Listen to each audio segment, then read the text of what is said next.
check yours and make sure it went live with mine. It should. They're both green check marks. You're good. We got a Pokemon, folks. This is absolutely amazing. I love it. You're going to love every minute of this one. First of all, let me get the right thing up front. That's the right thing. We're going to do that. Who we got in chat? Sandra Piper, Scotty Waddles, Michelle.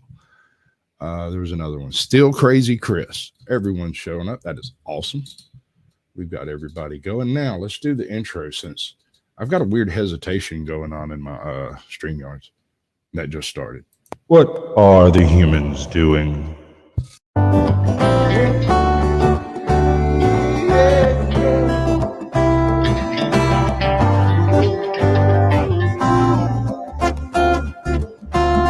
Do you think you're ready? Can you handle the truth?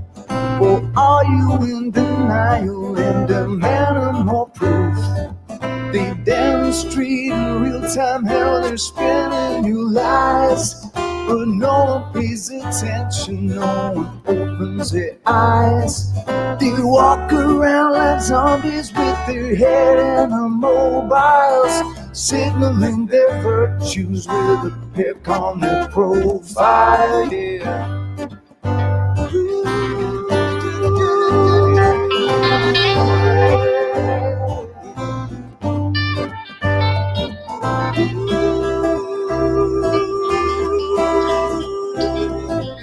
Signaling their virtues with a pic on their profile. So if you think you're ready, you don't need more proof. Conspiracy deniers are denying the truth. They fabricate our problems and pretend to provide the best solution, but we all know they lie. They lied about the weapons and they lied about health. They lied about the fact that they're transferring the wealth. You should really notice how they're pushing the fear. Keep everybody terrified and not thinking clear. Yeah. Everybody's not thinking clear.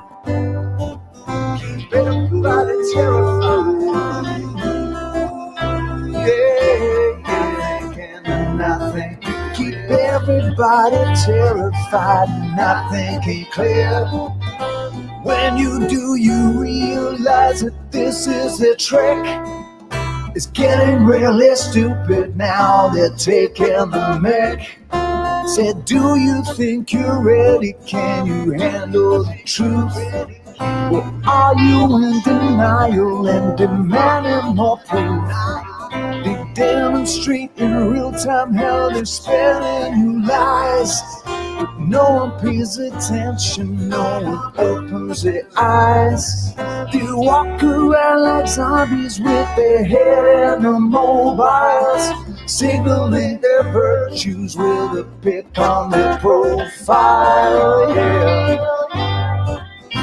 Signaling their virtues on their profile. Hey. Good evening, ladies and gentlemen. Welcome to Sasquatch Shills for Sasquatch Shills, so you don't have to. So, we are here this evening with Mogzilla himself, the Mogollon Monster. This man's almost as furry as I am, but I think I'm taller. So, we're going to go ahead and drop him right on into the fray. You know you're a Pokemon, right? Remember me saying that? Yeah, you mentioned it, but I'm not sure what you meant about it. Right. So I'm going to go ahead and explain that to you. All right. Before I started my channel, there were maybe 2 dozen creators that I decided I wanted to try to talk to with this whole live streaming thing that we got going on. The show grew sort of organically out of the fact that I asked too many questions to be sensible. And it just sort of happened. And it became this thing where those people that I wanted to go talk to, I decided I wanted to try to get them on the show and have that conversation with everybody involved so that people understand why I have the show that I have. Right on. And there's all kinds of shows. There's people who stare in a camera and vlog. There's people who do panels. There's all kinds of different YouTube things. And I've gone into the depths of YouTube looking for some of the oldest content you can find just to put on the screen because people forgot all about it. But in this particular episode, you are my Pokemon. Thank you for coming on the show, brother. My pleasure, man. Thanks for having me. Unfortunately, you caught me at a bad time where I'm kind of at a chest cold. You sound like James Earl Jones had like angry, rough sex with Samuel Jackson. It's pretty good. I like it, although it probably doesn't feel great. We have a mountain of people in chat. Hold up. I see that. Right on. Hold on. I need to fix something right quick. I just realized that I didn't do the other thing. And plus, I'm also streaming, I guess, on my channel as well. Yeah, you are. You are. It should look exactly the same on both channels. And yeah, we didn't plan it that way originally. I didn't know I was doing that, but I went with it. So it's part of the deal. You can end it anytime you want. You see the little button up there in the corner. If at any point in time it goes squirrely, feel free to bail. You watch my show, right? Yeah, I know it's not going to go. You go farther afield than me. You're good. And Blue Unicorn is Mountain Fresh. Let me run through chat right quick. Let's go. Let's do this before they get out of control because we got like 30 people in here now, and it's fixing to get wacky.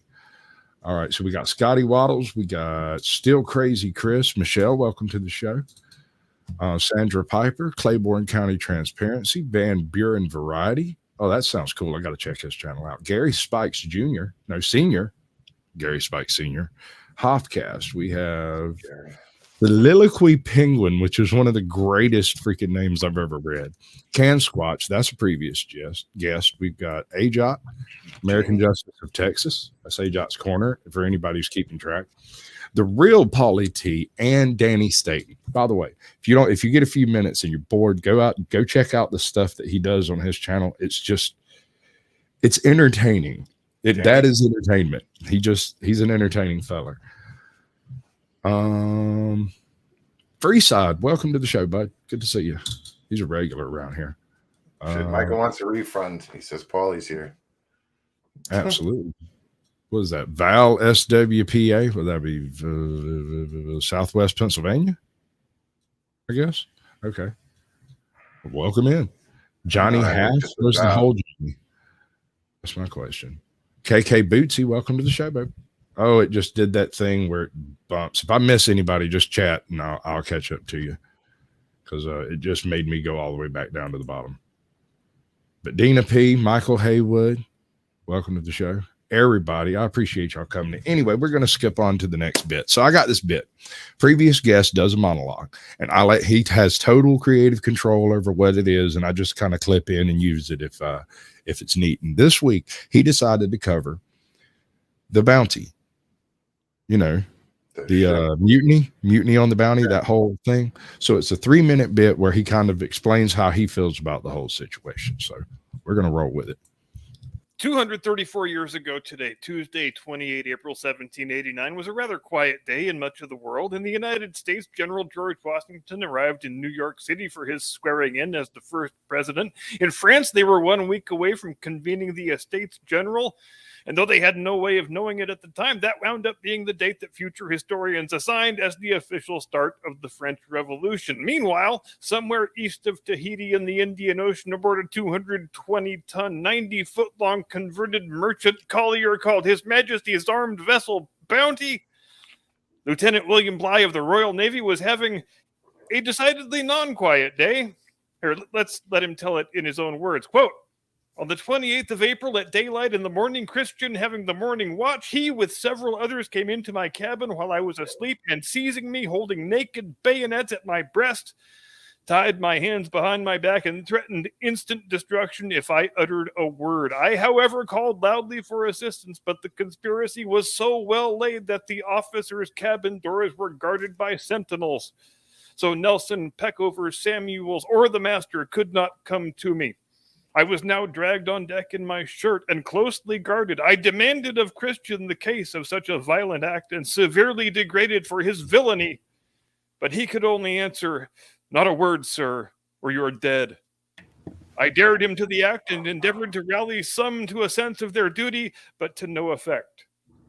Now, Christian, of course, refers to Fletcher Christian, erstwhile first officer and acting lieutenant, leader of the Bounty mutineers, and just since recently, as it happens, the son-in-law of the King of Tahiti. Hundreds of years and thousands of gallons of ink have been spilled by historians and sociologists in trying to explain the proximate causes of that event on that ship on that day. It is, after all, beyond any argument whatever, that Fletcher Christian and his Confederates are the authors of the most famous mutiny in the history of human seafaring. For a long time, the narrative that prevailed in the public consciousness, and which was aided in no small part by Hollywood artifice, was that this was a simple cut and dried morality tale of a group of fed-up crewmen revolting against a cruel, paranoid tyrant of a captain. And sure, it makes for a much more entertaining story when Captain Bligh is some mustache-twirling movie villain who has men flogged for no reason just because he enjoys flogging so much. The problem with that view of things is that there's not a scrap of anything in the historical record to substantiate the idea that Bligh was that sort of commander. In fact, but when you look at the man's life's work and his service record, he wound up retiring as Vice Admiral of the Blue, by the way. You see a man who had, on the whole, a fairly enlightened view of the world for a late 18th century British naval officer. There's no evidence that he enjoyed having people flogged or that he imposed that type of punishment more excessively than his contemporaries did. If the man had been a cruel, sadistic psychopath who doled out physical punishment for sport, it seems very highly unlikely that he would have gone on to have a perfectly spotless career and matriculate all the way to Vice Admiral of the Blue, which is basically number 5 in seniority in the entire Royal Navy. Guys who are cruel, twisted psychopaths don't have military careers like that.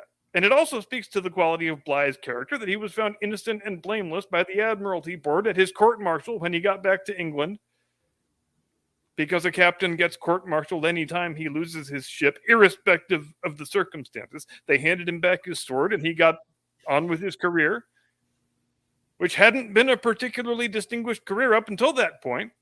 Not by a long shot, but man, after that mutiny, he had just about the best career that a man can have. It's probably a great object lesson in what can happen when a man earns himself a second chance in life and it really lights a big old fire under his ass. And he did earn that second chance. He earned it by his own merit. It's often said by maritime historians that Sir Ernest Shackleton's voyage in the James Caird, a voyage we've talked about before on this program, was the greatest open boat journey of all time. That voyage was 800 miles from Elephant Island to South Georgia with 5 men, ample provisions, and nautical charts. But William Bligh did a voyage 5 times that long in a similar sized boat, but with 18 men, hardly any provisions, and no charts. Bligh navigated that thing all the way to East Timor by memory. Let me say that again. He navigated 4,000 miles in a lifeboat by memory and didn't lose a single man in the effort, just as Shackleton didn't. And again, back to the previous point, you can't accomplish a feat like that unless you are a legitimately great leader of men. William Bligh's life is overflowing with things like that, things that cruel, vindictive psychopaths simply cannot achieve. But at the same time, it would be a mistake to pretend Bligh didn't contribute to blundering himself into the mutiny because, well, let's face it, he very much did. The point of the voyage was to get breadfruit plants, take them back to the Caribbean where they could then be used as a staple food for the slaves on the sugar plantations. Bligh wanted to accomplish his mission, but he also wanted personal glory, so he tried to sail west around the Horn of South America so that when he got back home, he could claim not only to have accomplished the mission he set out to do, but also to have circumnavigated the globe. Now, this was a mistake. He spends a full month trying to get around the tip of South America, but he gets turned back and winds up having to sail east, which was the original plan. Here we go again. Watch this. It's like magic. I turn this off and it starts working again. Absolutely amazing. Anyway, but now he is arriving in Tahiti well behind schedule. And the time of the year when the breadfruit plant... What is it fixing to do to me, y'all? Welcome to Sasquatch Shills, where the technical issues are part of the show. What have I got running that I need not to have running? What is it? Or is it just the rain coming down that hard outside? It can't be. Oh, it knocked my Thursday night, I think it was. Knocked my internet out. Wow. And it rained hard here today too. The next segment. We will try the next segment. What's up, everybody? It's good to see you in chat. The rest That's of this, great name. Make stupid people famous. Weird. That's absolutely weird. All right, so here's your owl. This is your most recent video. What's going on here? Oh, this was a burrowing owl that landed on top of a copper, I guess it's copper dragon. This was in Cape Coral. Are they native to Florida? Is this a common sight?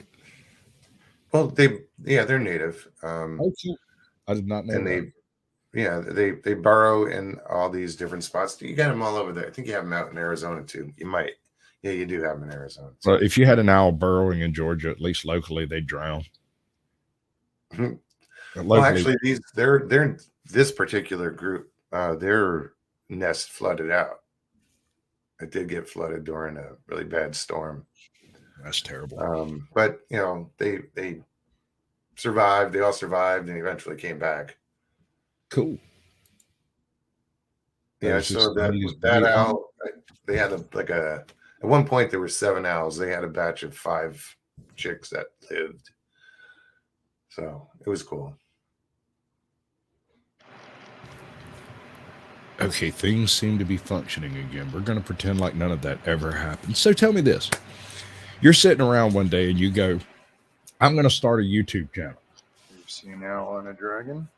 And what's up? Oh, that was the first thing I ever posted. Yes, sir. That's actually supposed to trigger this.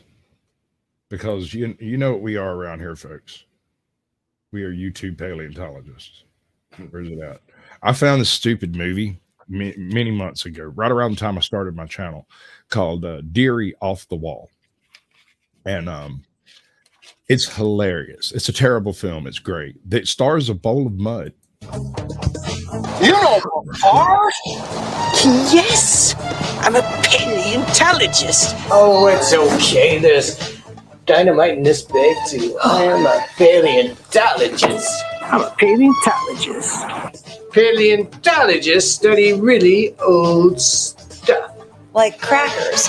Because bad movies are funny.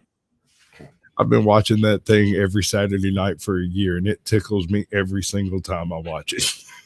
There's dynamite in this bag too, because I'm a paleontologist. All right, so this is your very first video. What have we got going on here? I was just hanging out in Sedona, Arizona, and decided to film what was around me. I was up on, this is over at a place called Broken Arrow. Right. It's a big 4-wheeling spot. A lot of pink Jeep tours go through there and stuff. But yeah, we were just hanging out, and I had never posted anything on YouTube, and I was like, oh, let me throw this up there. And I forgot it was up there. Like when I started my channel, I go to look at my videos, and there's that video at the end. I'm like, oh shit, I forgot that was even there. It's a beautiful place. That place is it's gorgeous, stunning. I mean, that stuff like this, and I'm not even joking. I can't exaggerate the influence this type of stuff has had on me. Seeing videos of things like this are entirely the reason I'm buying a van.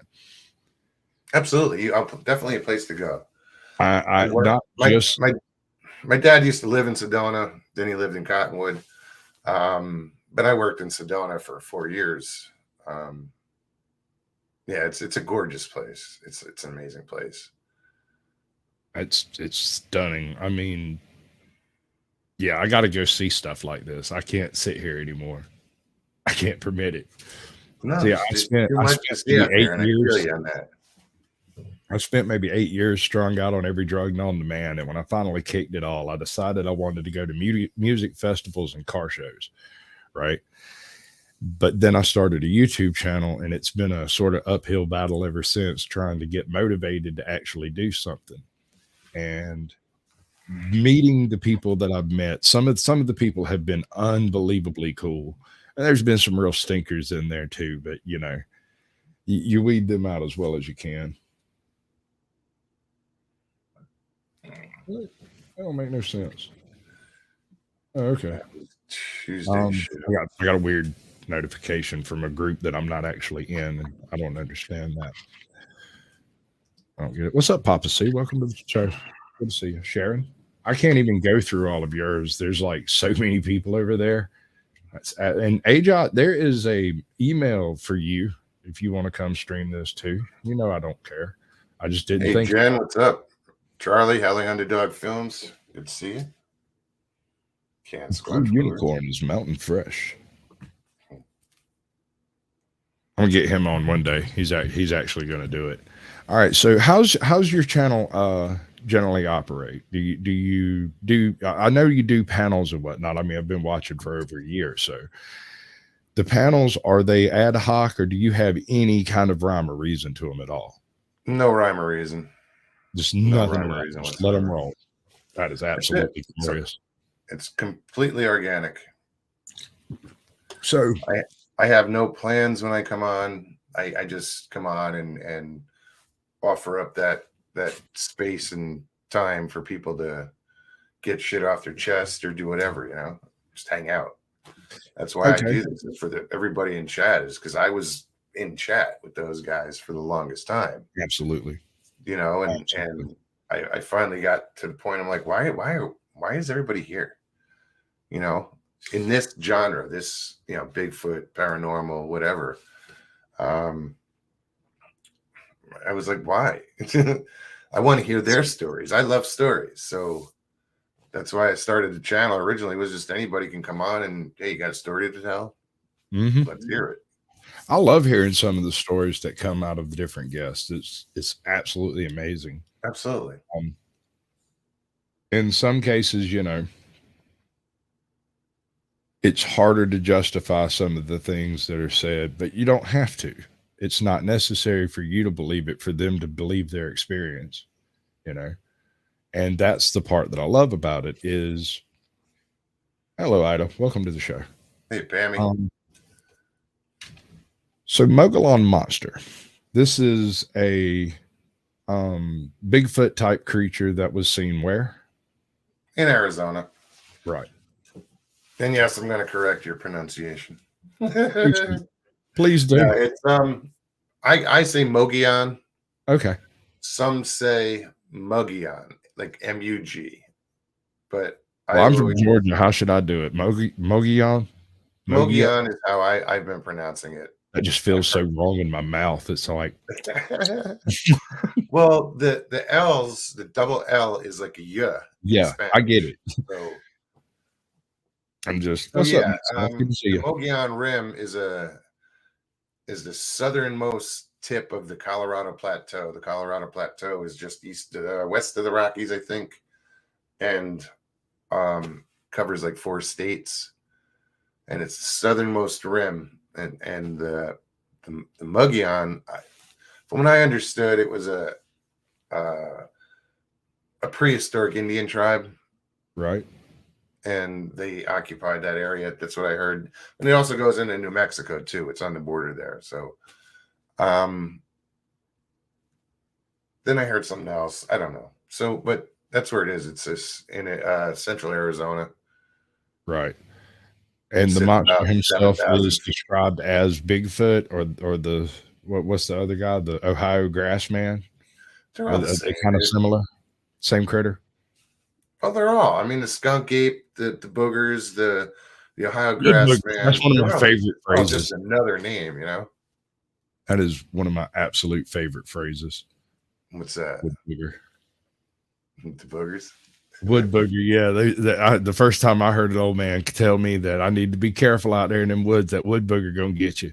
And I was like, okay, first of all, I have a pistol, so that wood booger better watch out. But second of all, yeah, what's a wood booger? And he described a Sasquatch, basically. And that was probably one of the very earliest encounters that like my brain had with the concept.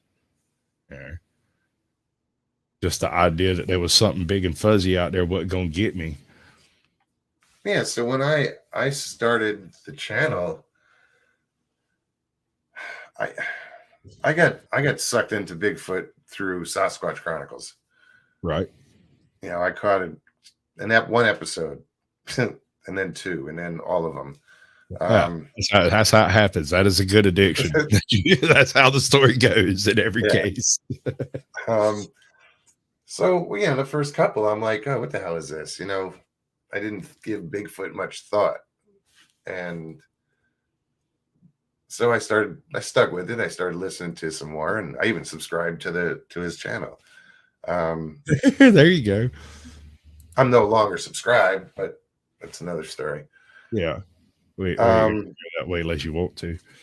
So I got hooked that way through Bigfoot, and I'm like, or to Bigfoot through that channel.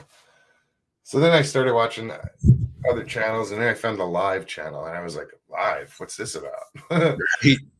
So I tried to click on chat, and you had to build a YouTube page or a channel, start a channel, and I'm like, shit, I don't want to put my name out there. Absolutely not. No, we're not doing that. I haven't even asked you your name. So I was like, okay, I'm in Arizona, and I'm into Bigfoot, so Mogollon Monster, and it stuck. Absolutely. It was fun because nobody could pronounce it. Yeah. That's got to be tons of fun, man. I know you love that. That's always it's a good conversation starter because they immediately say it wrong and you immediately get to speak. Well, it's the Mogollon Monster. Well, it's Mogollon. You don't even have to. You don't have to excuse yourself. It's just a pronunciation thing. It's you, so you get to decide how it's pronounced. NAC says, "I've always called you Mogs with a hillbilly twang." What's up, Mogs? How you doing over there, Mogs? That's pretty good. I like that. So when I decided to make the channel, I was like, well, I can't. I might as well just use the name. I didn't know that, there was a MogollonMonster.com out there, and and he was a guy from Arizona, Mitch Waite, who's no longer with us, but I knew nothing about any of that stuff, First time I hopped on, I was on YouTube live, was on Bigfoot Odyssey. Right. Carrie had just, it was like I think it was around Halloween, and he did the 8 days of Halloween. He started on a Sunday, I think. And he said, anybody want to hop on? And I, for some reason, said, oh, I'll hop on. And and I did. And the it was rest cool. is history. Yeah, man, it was cool. It was the first time I was ever on a show or anything. And, I kind of was like, all right, I can do this. I've failed to do one thing, and I always do it. I think this is the first time I've slipped up in a freaking coon's age. Let me fix that immediately. Usually, what I have here is your channel linked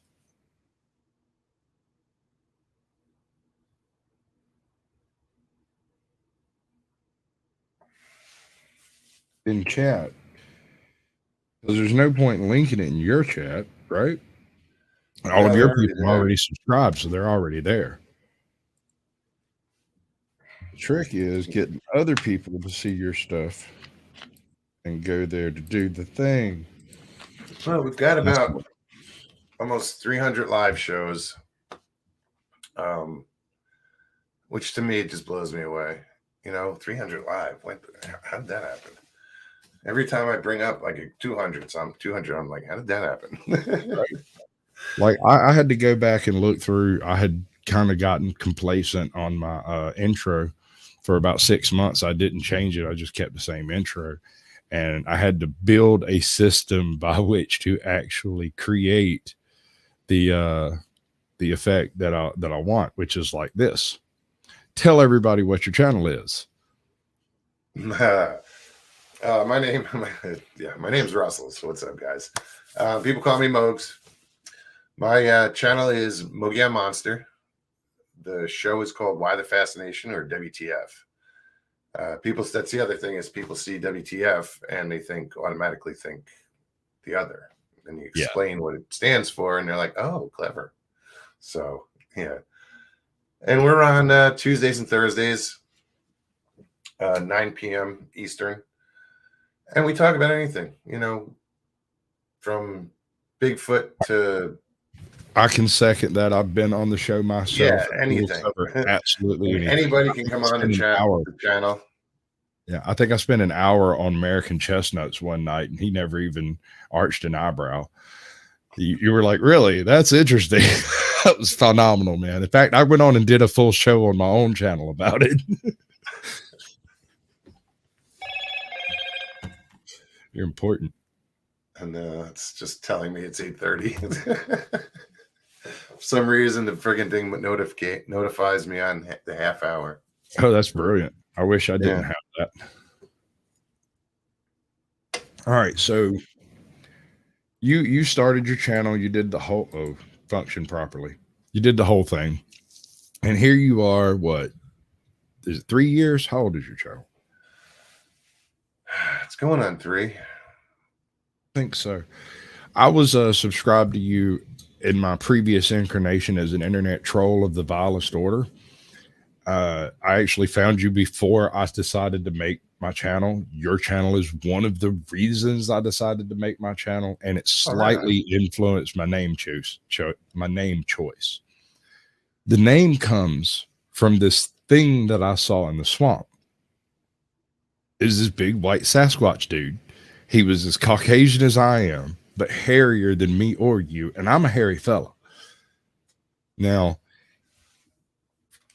I don't know how else to describe it other than a Caucasian Sasquatch. And so just because I was looking for a name that had not been used and wasn't in search parameters anywhere at all, and that's what I ended up coming up with. Did you think of any other names before you decided on Mogollon Monster? No. That was it. That was the only option. Excuse me. Yeah, I because everybody in chat knew me as Mogollon Monster. You know, when I just wanted to hop in a live chat. So I just put that down. I didn't expect it to, 5 years later, because this was at the conference recently, and Stevie. Yeah, we were fixing to go off into that. That's for the last 10 minutes, but we're good. This was the most recent Florida Bigfoot conference. You and Connor were both there. Yep. You did not feed my man. He left hungry. Hey, I made the attempt. Hey, yeah, nah, man, you're good. Hey, Boopy, how you doing? Truth be told, good to see you, bud. Bootsy, Snarkin' Sass, dude, Squatch, dude. Yeah. Previous guest. You'll find a lot of that around. Most of my previous guests are modded in chat, and if you pop up in chat between now and when your edited episode is uploaded, which could be a couple of weeks, I'm way behind on my editing. I hate editing. I'm way behind on it, but I'll mod you, and when we do the premiere, you'll be able to put any links that you want to put in chat or whatnot. Currently, I think your folks are over there playing with their links, so that seems to be functional. Truth be told, and Ajot are both going absolutely batty over here, and I love it. And if Can Squatch wants to drop his link, he can too, because he's previous guest. Which actually, I pulled him out of your viewership. About Cans? The first time I asked you to come on the show, I think I had started my channel. It was like 3 weeks old, maybe. And you were like, we'll see. You're busy. You're doing stuff. No shade. People are busy. And he hit me up after the show and was like, I'll come be on your show. And I'm like, cool. And he's part of the intro and the whole 9 yards. And pretty much everything you see on the show has been created by either previous guests or in some way influenced by the Pokemon out there. All right. Got to collect them all. And it really breaks my heart when you find out a Pokemon dies. It's upsetting. Like UK Transparency's like just got out of the hospital. Somebody told me he was dead. And I was like, oh man, I hadn't even had a chance to get him on the show yet. God. Because it takes a little while. People got to trust you. You know what I'm saying? Yeah. That's why I leave my link in chat so people can decide, if they want to come on, they can come on. If they don't, watch the show. Connor was great with sending people my way. He'd meet people and say, dude, if you want to promote your channel, go check out Mogs, and he'll pop on. So I'd see people pop in backstage I never saw before, and I already knew that they were going to say, Connor sent me. So Connor was Right. awesome. In almost every case, dude. I can't tell you how many times I've had it. I'm here from Bigfoot and Nine. Connor sent me. I'm here from Big. I'm glad, bro. That's cool. He's a cool fella too. I'm gonna go hunt him down when I get my van rolling. That's gonna happen. It is inevitable. I'm gonna go give him a hot dog. Be like, Mog sent it to you. He thought you might be hungry. What's up, Ryan? Good to see you, bud. All right, so are you like traveling around doing conferences, or are you just doing the weekend tripping in the Southeast type thing? Yeah, I'm not traveling around right now. Just did the local conference. It was only 45 minutes away. Right. You know, I did it the first conference they had. So I'd like to check out some other conferences, though. You know, that's kind of on the list of things to do here, because we've kind of gotten tired of sitting around at the house playing video games and staring at people on the TV. We've decided that maybe perhaps that's not living. Yeah, so we're going to mothball this whole freaking claptrap and go out there and see what is. And I'm going to use Bigfoot conferences, car shows, music festivals, just some dude standing on the side of the road. Stop and interview him, see what he has to say about it. Because you never know, right? Yeah, there was a point I was going to do the man on the street bit, you know, like just bring. Oh, no, I'm talking about an autistic kind of thing where it's literally I'm driving down the interstate, get off on an exit to get gas, and somebody else is getting gas and be like, hi, how you doing? You've met Caucasian Sasquatch. How do you feel about it?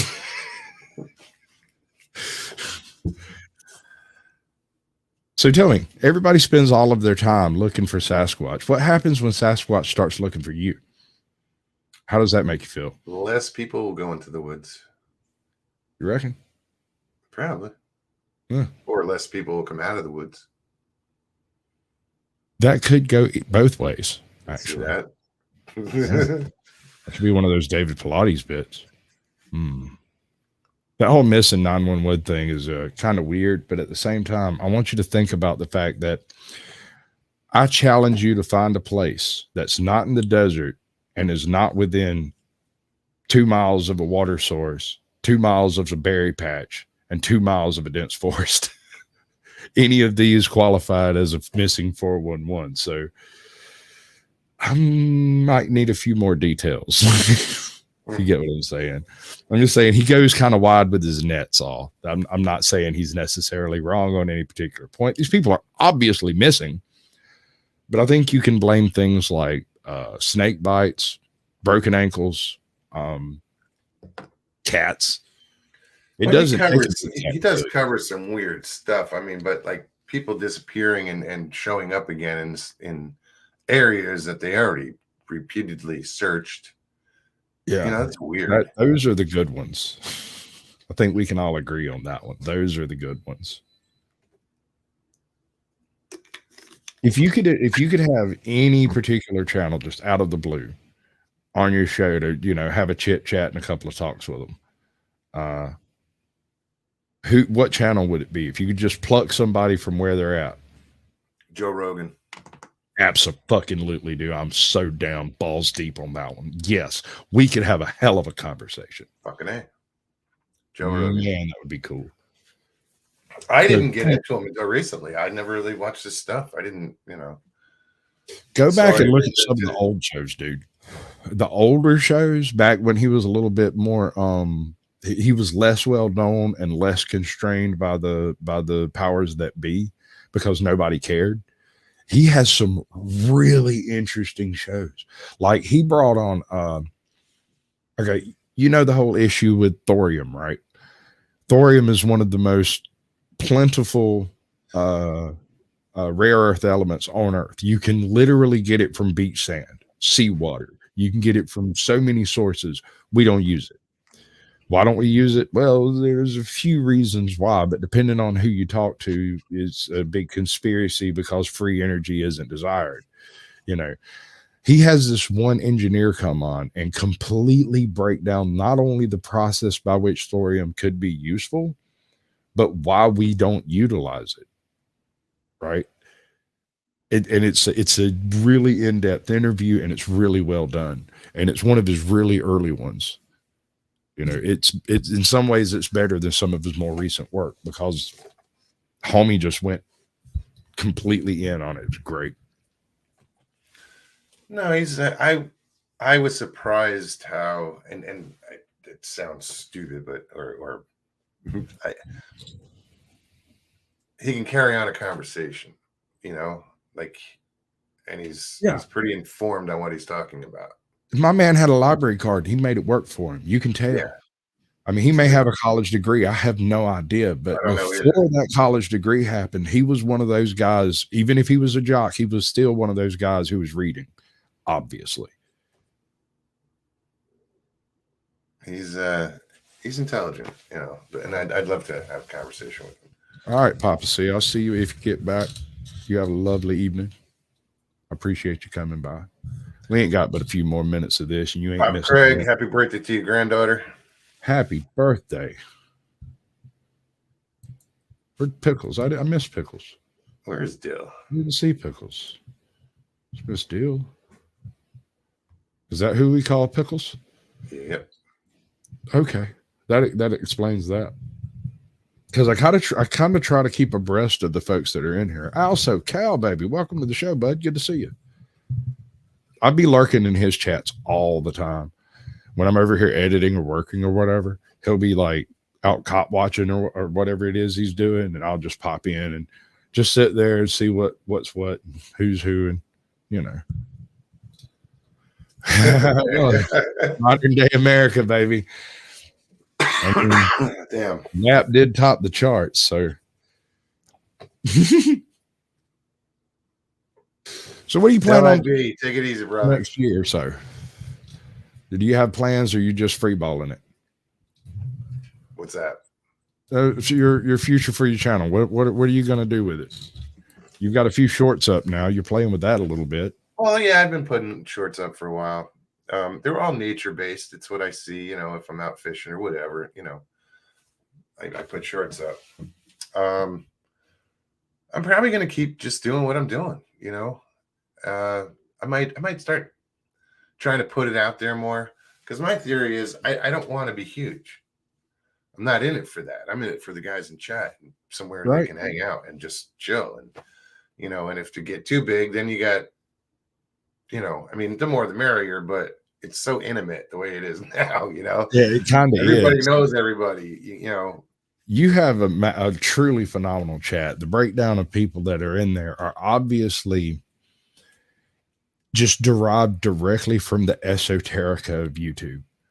The weirdest little corners. You've got dogmen channels. You've got vampire channels. You've got paranormal channels. You've got, I ran into one, she runs a knitting channel, but she watches you on Tuesday nights.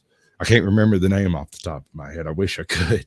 Right. But, you know, I've trolled through a significant portion of your viewer base looking for guests to put on the show, if at all possible. And some people respond, some people don't. Some people, you know, it's exactly the cross section of population you'd expect.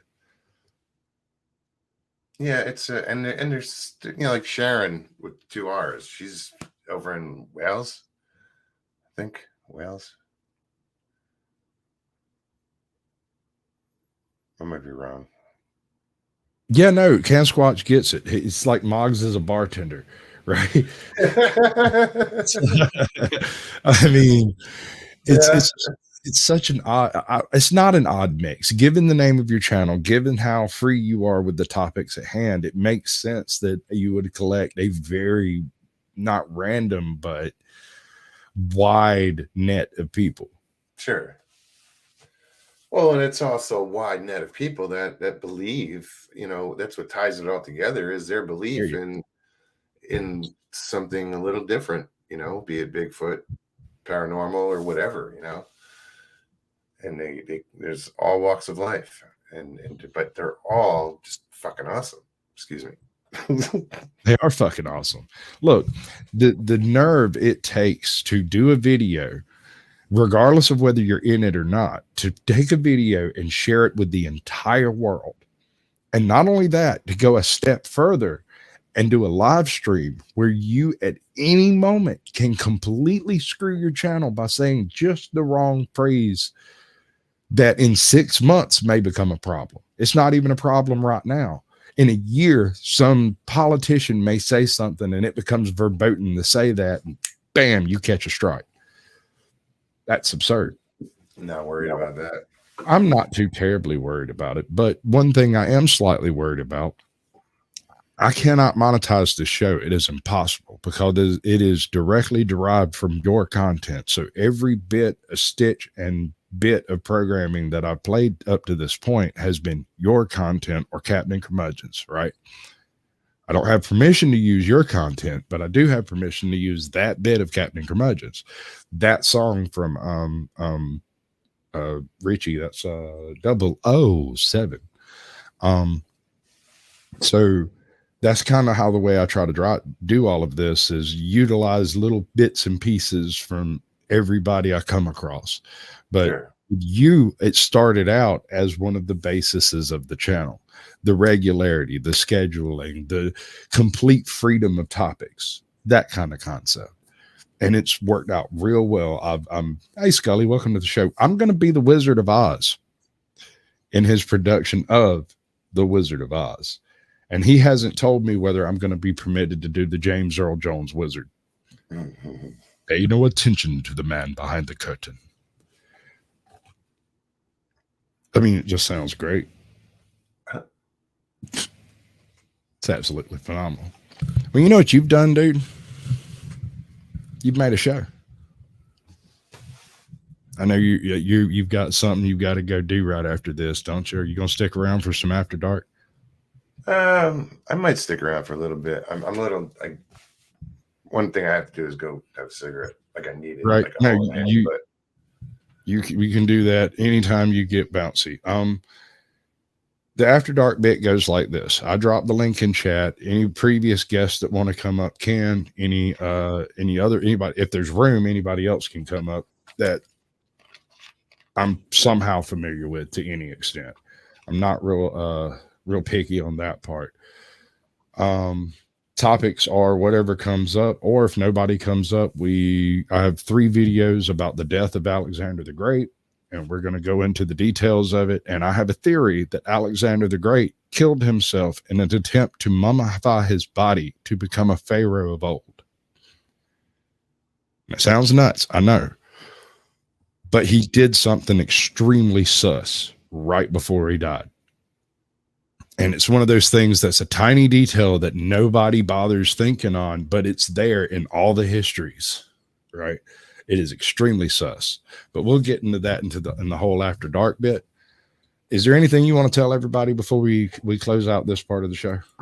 I just want to say thanks for showing up, everybody. You know where to find me Tuesdays and Thursdays, 9 o'clock.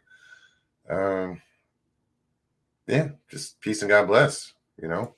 Absolutely magnificent, dude. I appreciate you coming in. This has been an absolute blast. I'm gonna drop you backstage for a minute, do my weird little talk out as if this is the end of the show, but we're not going anywhere. If you want, go have a cigarette. We'll be back in 5 minutes. Right on, man. Much love, brother. I appreciate it. All right.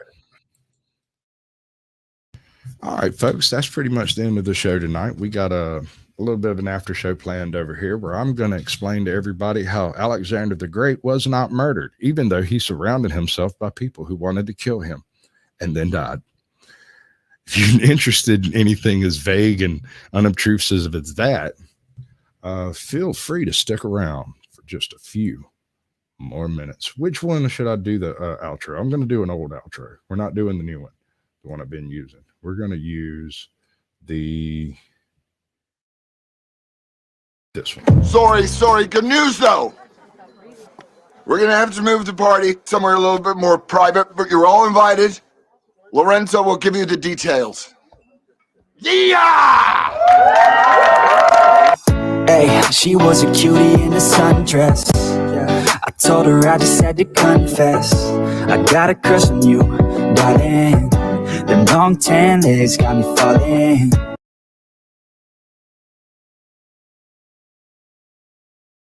All right, I've got you off the stream. We are still live on my channel. We are no longer live on your channel. So anything that happens from this point forward will have no effect on your channel whatsoever. If they want to come join us, they can. It's up to them. I didn't have the ability to put the link in chat, or I would have. All right, let's re-gear. You go smoke a cigarette. I'm going to set this whole thing up and drop the links and stuff like that. Scully, you're one of those. If you want to come in, you are definitely invited. Why does this thing? Do I do that? Am I absent-mindedly moving my mic around? Probably. I see a lot of people do that. I can't help it. I just put it right on a base in front of me, and I mean, it's only sitting on that much of the table. It's hanging off the table. This part of the show has absolutely no freaking arrangement or nothing. We just free ball it out here, talk about whatever you want, do whatever you like, however you want it to be. Man, I'll be back in a minute then. All right, bro, you go ahead.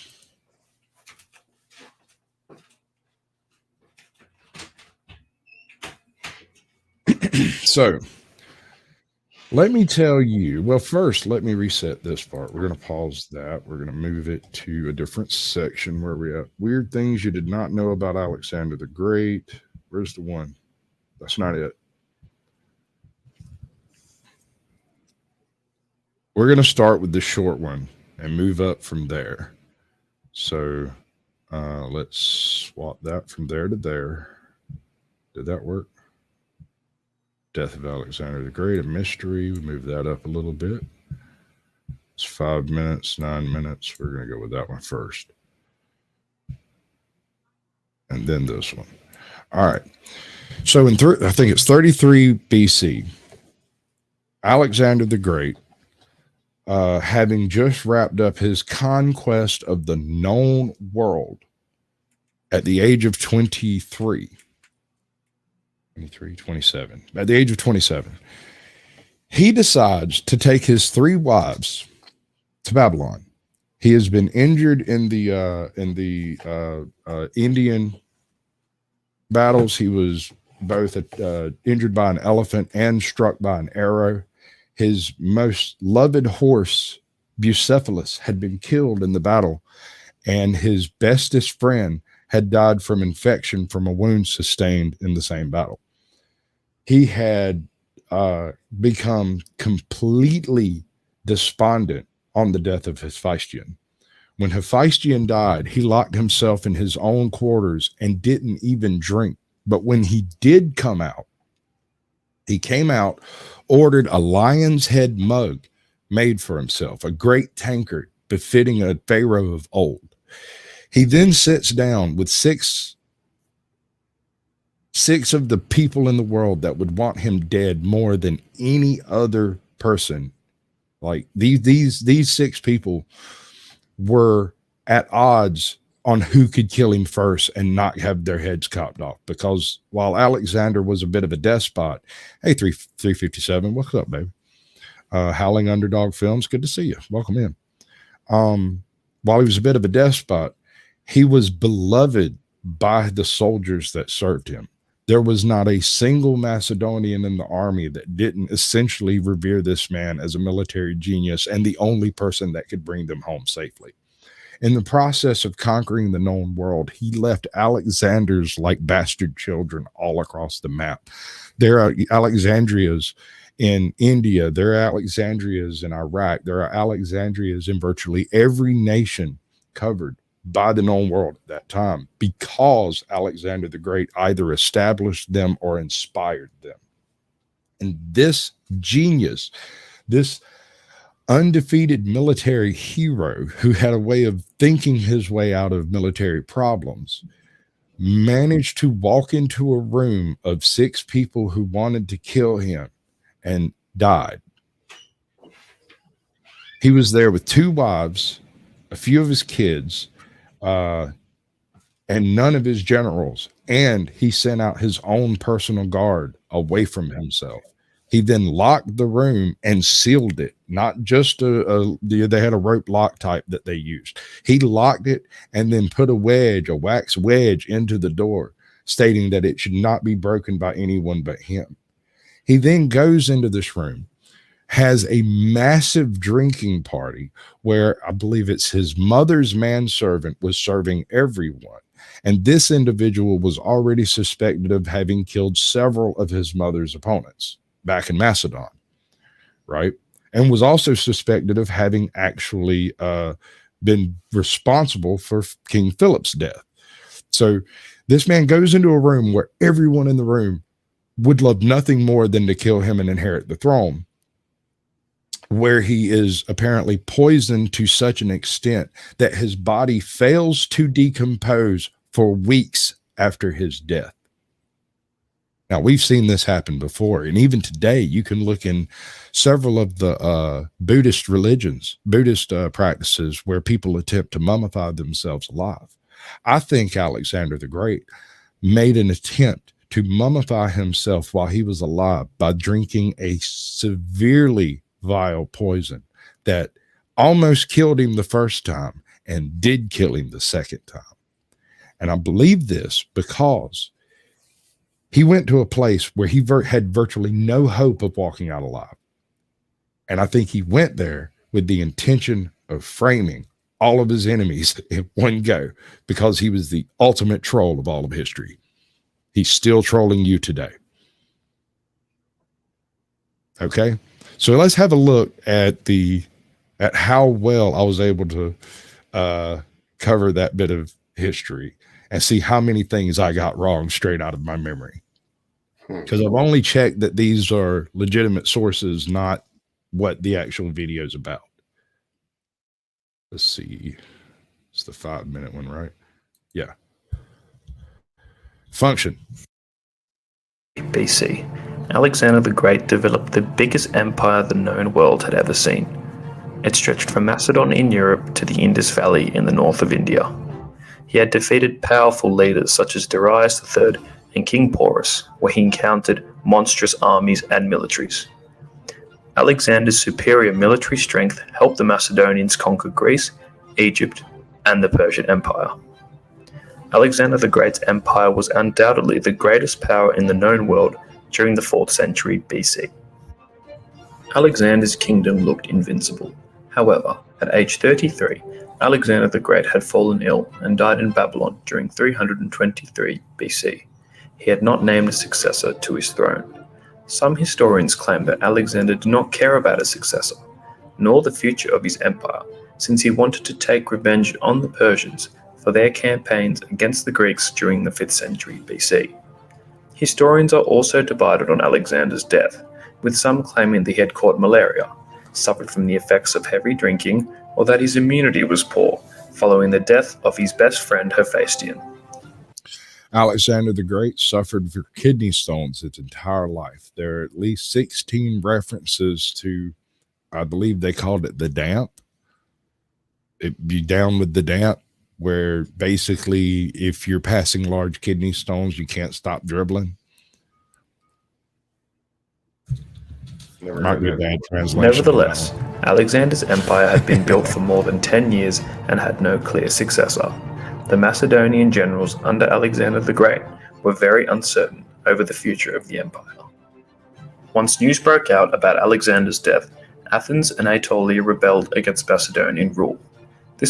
Okay, the very second Alexander died, every single Greek king, actually Hellenistic king in the known world went, well, that's the end of that, and established their immediate sovereignty on their own citizens. Up to this point, they were managed by the Macedonian forces left behind by Alexander the Great. When they woke up and found out Alexander was dead, these Macedonian forces, in almost every case, just turned and looked at the local government and said, well, we're going home. And they left and went home because they were there to serve Alexander, not the Macedonians, not the kingdom, not the empire, none of that. And he had no children to speak of. He had some maybe babies that were of Indian descent and some maybe babies of Babylonian descent, but he had no legitimate Macedonian Greek heirs. One was named Heracles, one of these maybe babies. He seemed to have intentionally created the power vacuum.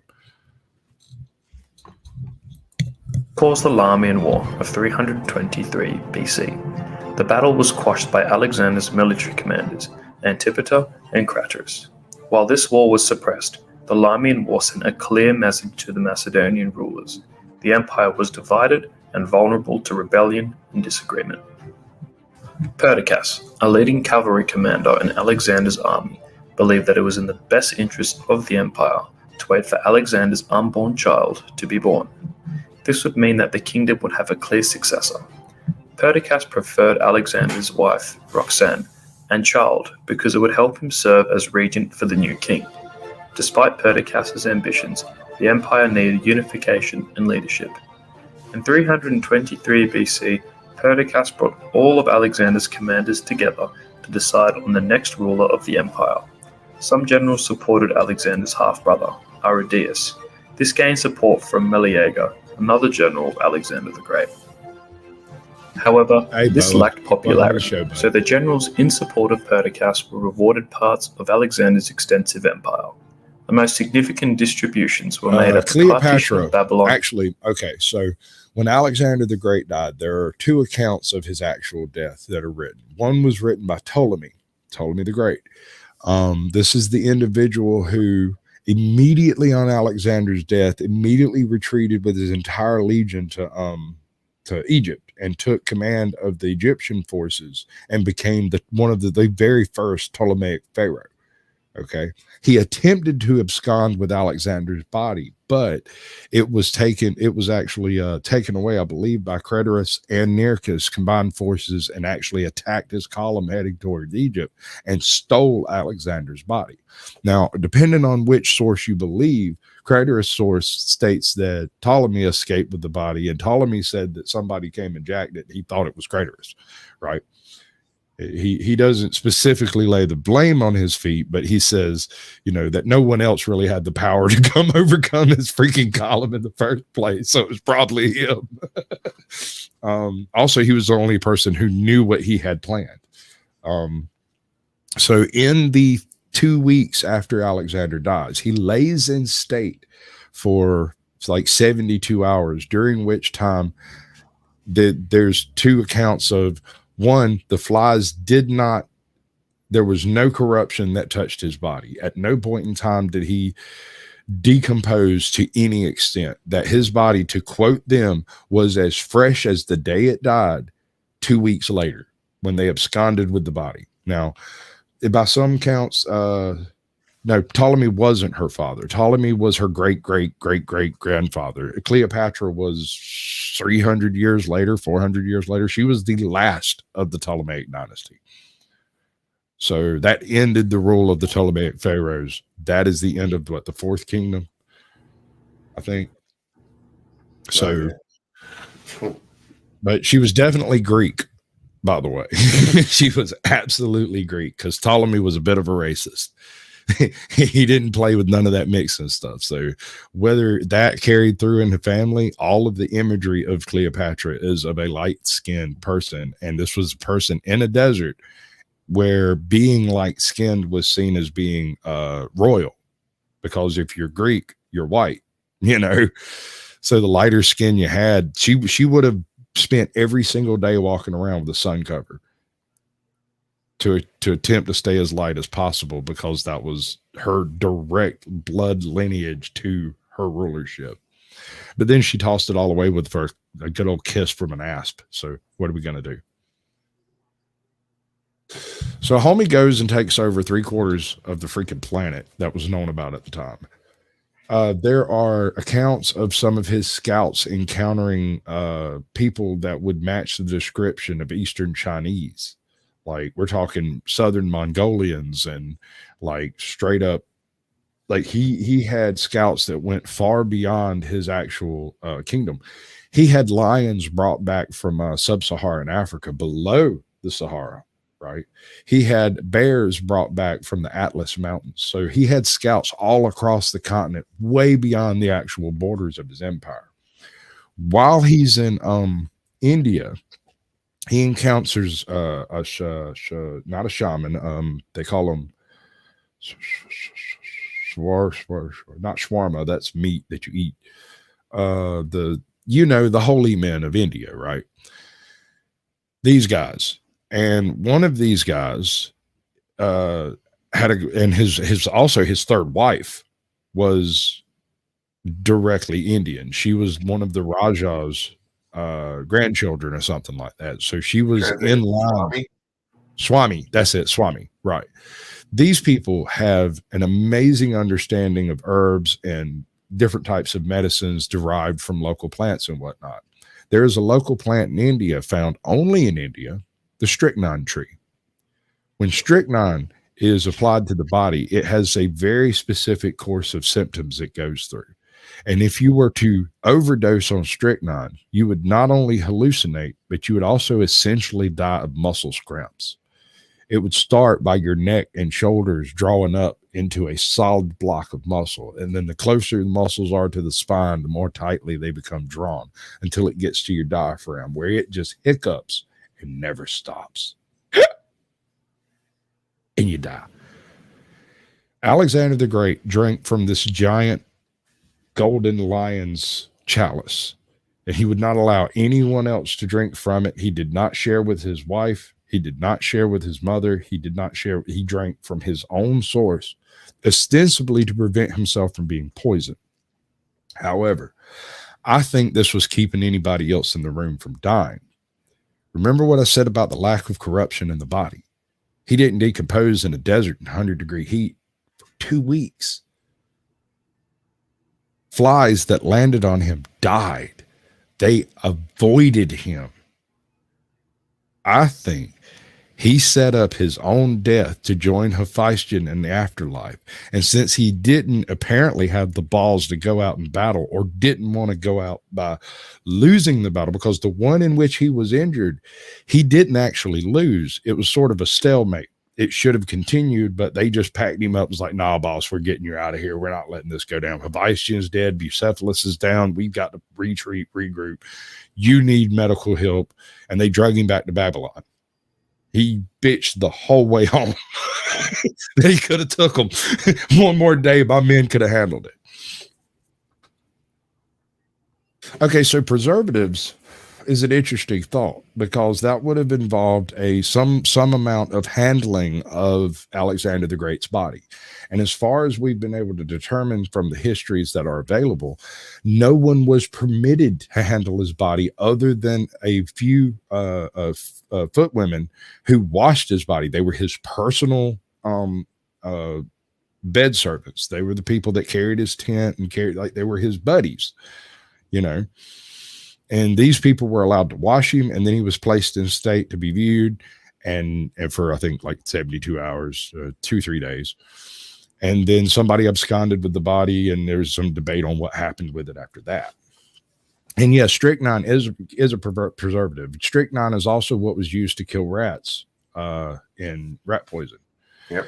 And if a rat dies with strychnine, enough strychnine in its body, it doesn't actually decompose. It mummifies. When you find them later in the wall, when you're changing the sink out because you broke a pipe, they're just little mummified bodies. Nothing's eating them because they are poisonous. Right. And that's basically what I think he did. Is he somehow, because like I said, his wife, his third wife was a educated Indian woman. She was not your average house slave. She was one of the Raja's granddaughter and had been educated by some of the greatest educators in India. She could read, she could write. She kept track of various fundings involving the household. And when she was brought back to Babylon, his first wife absolutely hated her because Alexander spent a lot of time with him. He sired at least one child from her that didn't make it to term. And I think there was another one that made it to term, but died of some malaria or something almost immediately after birth.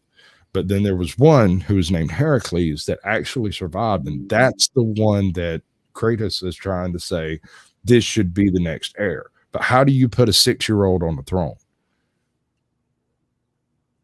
This isn't the Roman Empire here. We don't have thousands of years of tradition to fall back on in this situation. This is the first ruler of a newly established dynasty.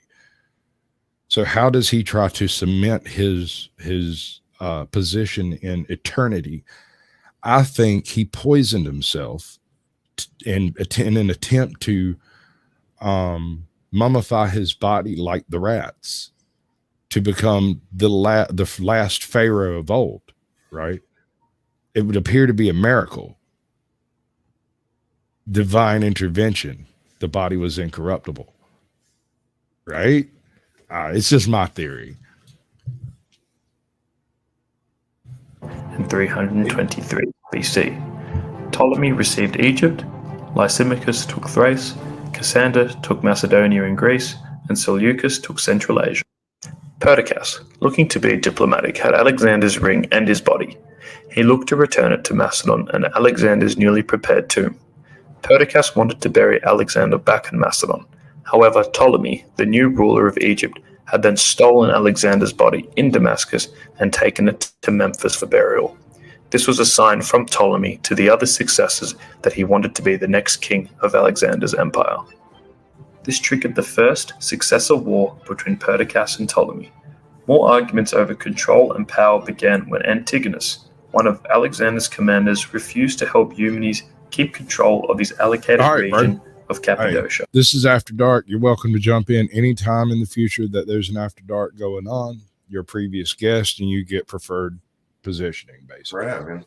So anybody that wants to come in can click the link over there. I think it's the right one. Sometimes folks show up, sometimes they don't. But I appreciate you coming in, and I appreciate you coming. Well, thanks for having me on tonight, dude. Absolutely, anytime. I'll talk to you soon. Peace out. ATL, welcome to the show, bud. Good to see you, Cap.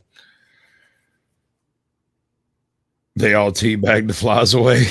Oh my God, dude. Why would you say that? God.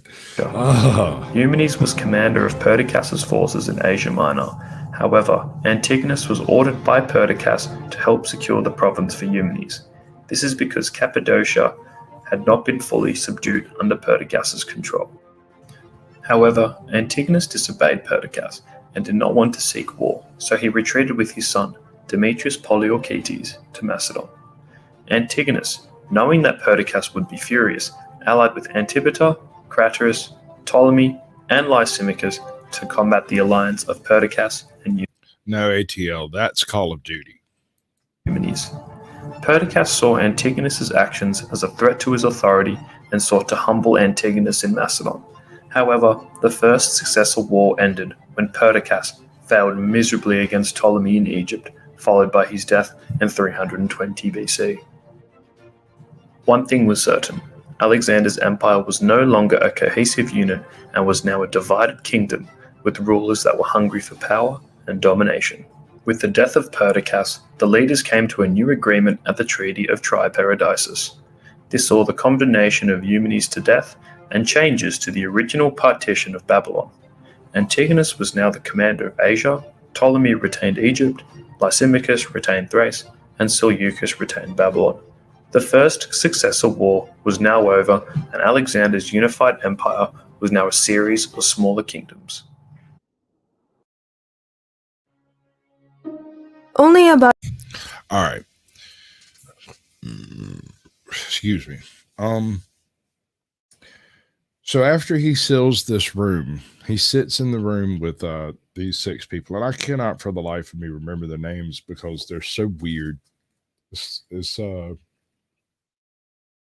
It was none of his generals and none of his guards. It was his mother, her manservant,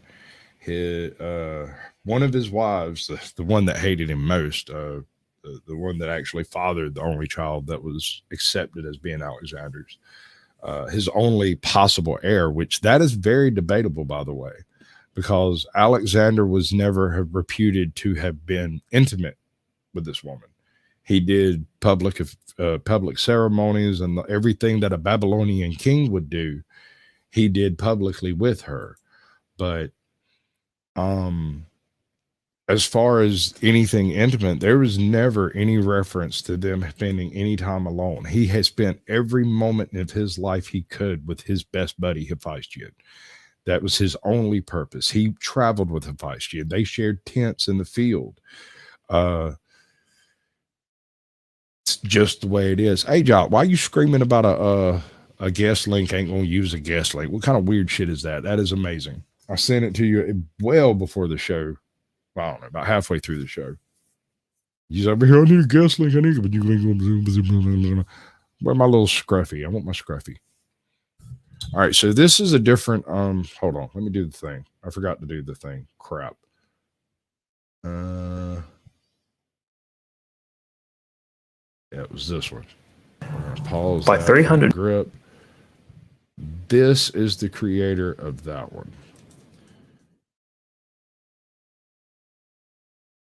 Pasta. All right. That is All Things Humanities. And he does some pretty excellent work. It's not overly detailed, but at the same time, it's fairly in-depth. But you're talking to somebody who's read virtually every word there is to read about Alexander the Great. Because I'm one of those people. I'll read stereo instructions. Only about a year ago, he lost his lifelong companion and second-in-command, Hephaestion. At the time, he wasn't sure what to do, or what had happened to Hephaestion. Was he ill from disease? Or had he been poisoned by the enemy? The grief it caused him was unbearable, and he had to do something about it. In his emotional state of grief and anger, he issued orders to slaughter the neighboring town of Cossans as a sacrifice to his friend. He couldn't stand the presence of Hephaestion's doctor, and ordered immediate execution for failing to cure his lifelong friend. There was no one who could replace Hephaestion's position. Lean further left. There you go. I knew that was what was up. You got an avatar you want up? How we doing? What's up? Are you missing me? I miss you every time, my love. How you doing, Boa? All right. For the seconds. Can you hear us? I can hear you. I'm trying to get my Bluetooth connected. Okay, I got you. One of those. Hello, ATL. Fair warning, there is a possibility of copyright claim on this end of the show.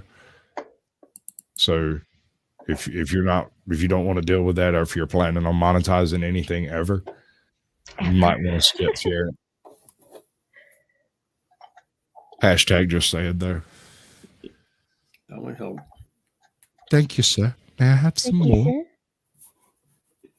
Right? Nah. She gives me the heebie-jeebies in the word sometimes. She does these voices in my head. I mean, on you when she's talking backstage.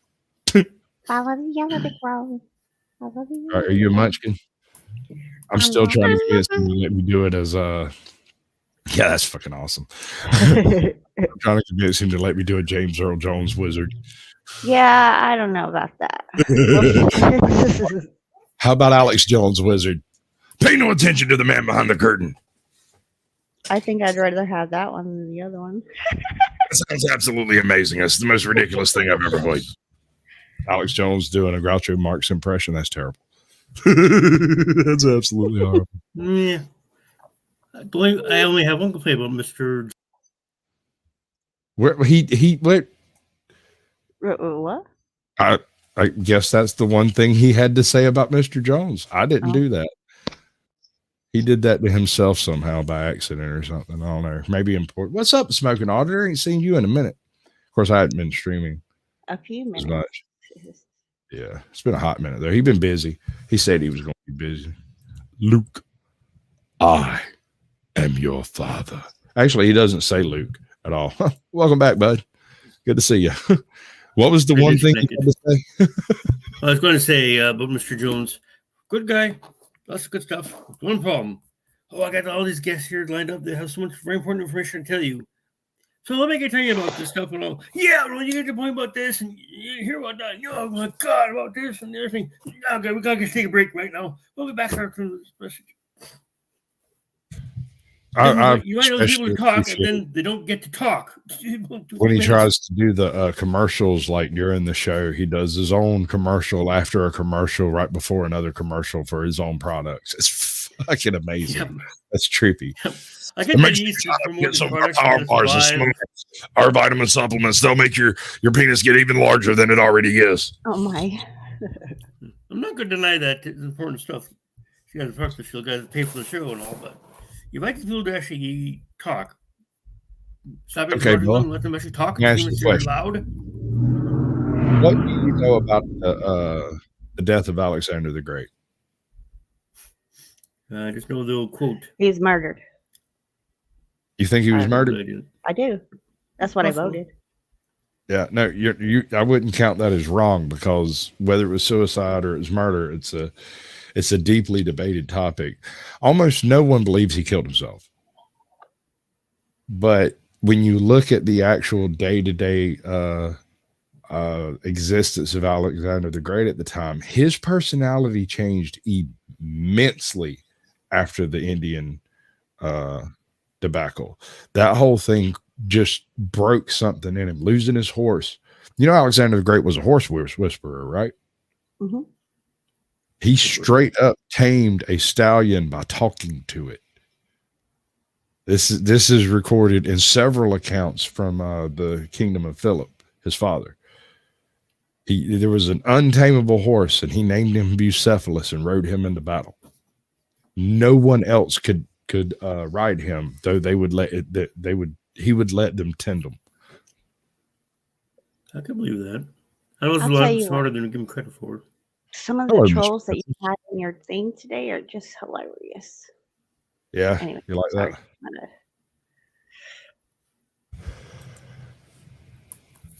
I'll go check her out. Let's see if we can figure that one out. Let's get a link. Let's get a link up. I'm going to let this play for a few minutes. She gets a little bit more in depth in some of the details. I mean, it's still only a 10-minute video, and it's going to cover a lot of the same ground that the previous video covered. But she goes a little bit more in depth on like the day-to-day details of what was going on right before he inexplicably threw off his mortal coil. All right, Andrew, welcome to the show, bud.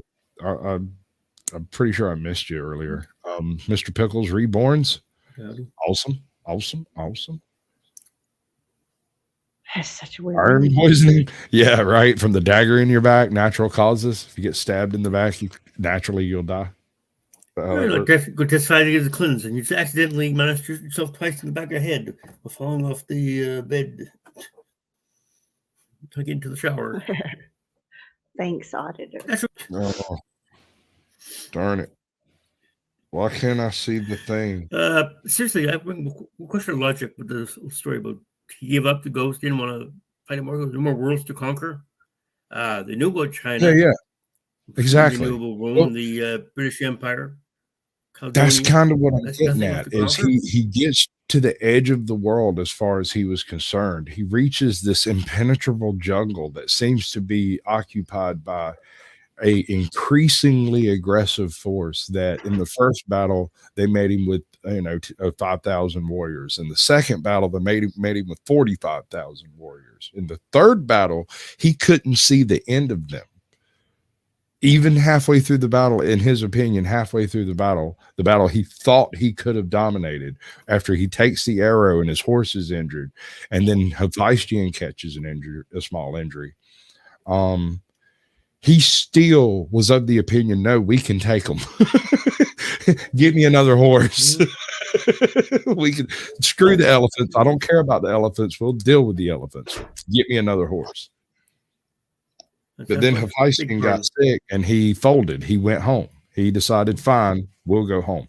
And that's an interesting trip in and of itself. His trip home is where he said he had left the world with no more worlds to conquer. He had reached the other end of the freaking universe as far as he was concerned. And he went home. He was done. As far as I know, he never issued another aggressive order.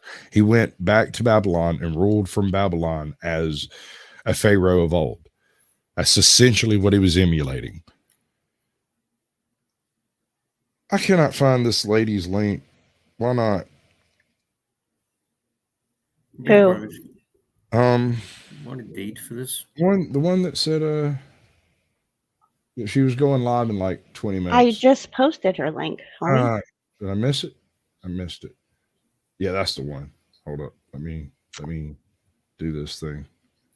Because you have the best mod. I do. Absolute god tier mods. Definitely. Good mods. GG. You just ate a Whataburger? You ever wonder what's in a Whataburger? The smoked nut. Meow, meow, meow, meow. Oh, Lord. There's something wrong with us, y'all. Position as commander of the cavalry. He couldn't give the honor to anyone. He declared a period of mourning throughout his empire and abstained from food and drink. All the manes and tails of the horses were cut. He carried his friend's body to his funeral in Babylon, where he was buried with the rights of a king. With his close companion gone, Alexander was devastated. But now many months had passed, and it was time that Alexander the Great, the king of Persia, returned to his empire and continue making arrangements for his next expedition to conquer Arabia. But before he could even progress to his plans, he fell into bed with high fever. He felt so weak, he couldn't even lift his body to walk a few steps. He felt completely paralyzed. Wondering in his mind how much longer until he would recover, he was asked. If he should die, who would succeed him? Alexander said, the strongest. Soon enough, on June 10th, 323, Alexander the Great lay dead on his bed. The people around him began to mourn. The doctors felt hopeless. There began a quarrel among certain individuals on who would get the possession of his body. Welcome back, Truth. Hop up. In the midst of all the chaos that fell on the kingdom, the doctors began to realize Alexander's body was not decaying. Honey. It had been 6 sweetie, days. You sweet summer child. Hold on, where's it at? Bro. ATL, why are you not popping? There you are. That guy deserves his own show. He's going to get his own show. That's his own, like, the way he died deserves its own show. Absolutely.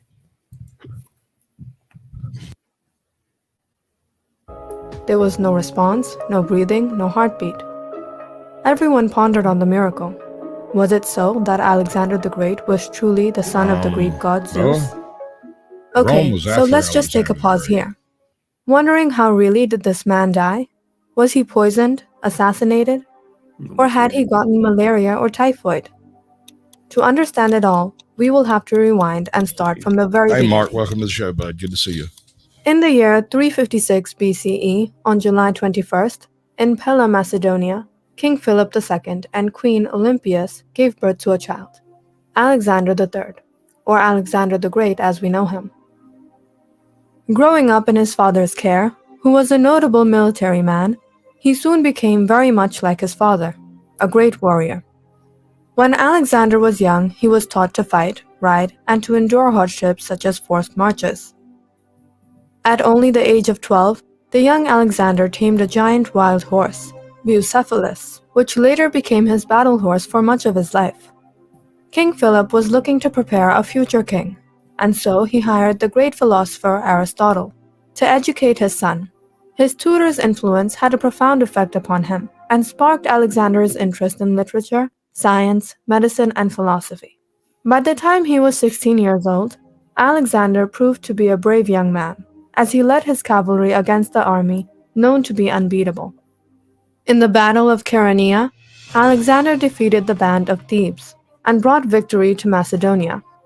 2 years later, in 336 BCE, his father was assassinated, and Alexander assumed the throne and embarked on the campaign that his father had been leading to conquest the whole of mighty Persia. At first, Greece was divided on accepting him as their leader, and the southern states of Greece were celebrating Philip II's death. While Athens had its plan to take control of the Corinthian League, Alexander first sent his army south and obtained their acceptance of his leadership. We're starting arguments. At 336, he reissued treaties with the Greek city-states that belonged to the Corinthian League, and was granted full military power in the campaign against the Persian Empire. The first thoughts of Alexander's mind was to secure Macedonia's northern borders, which he successfully did.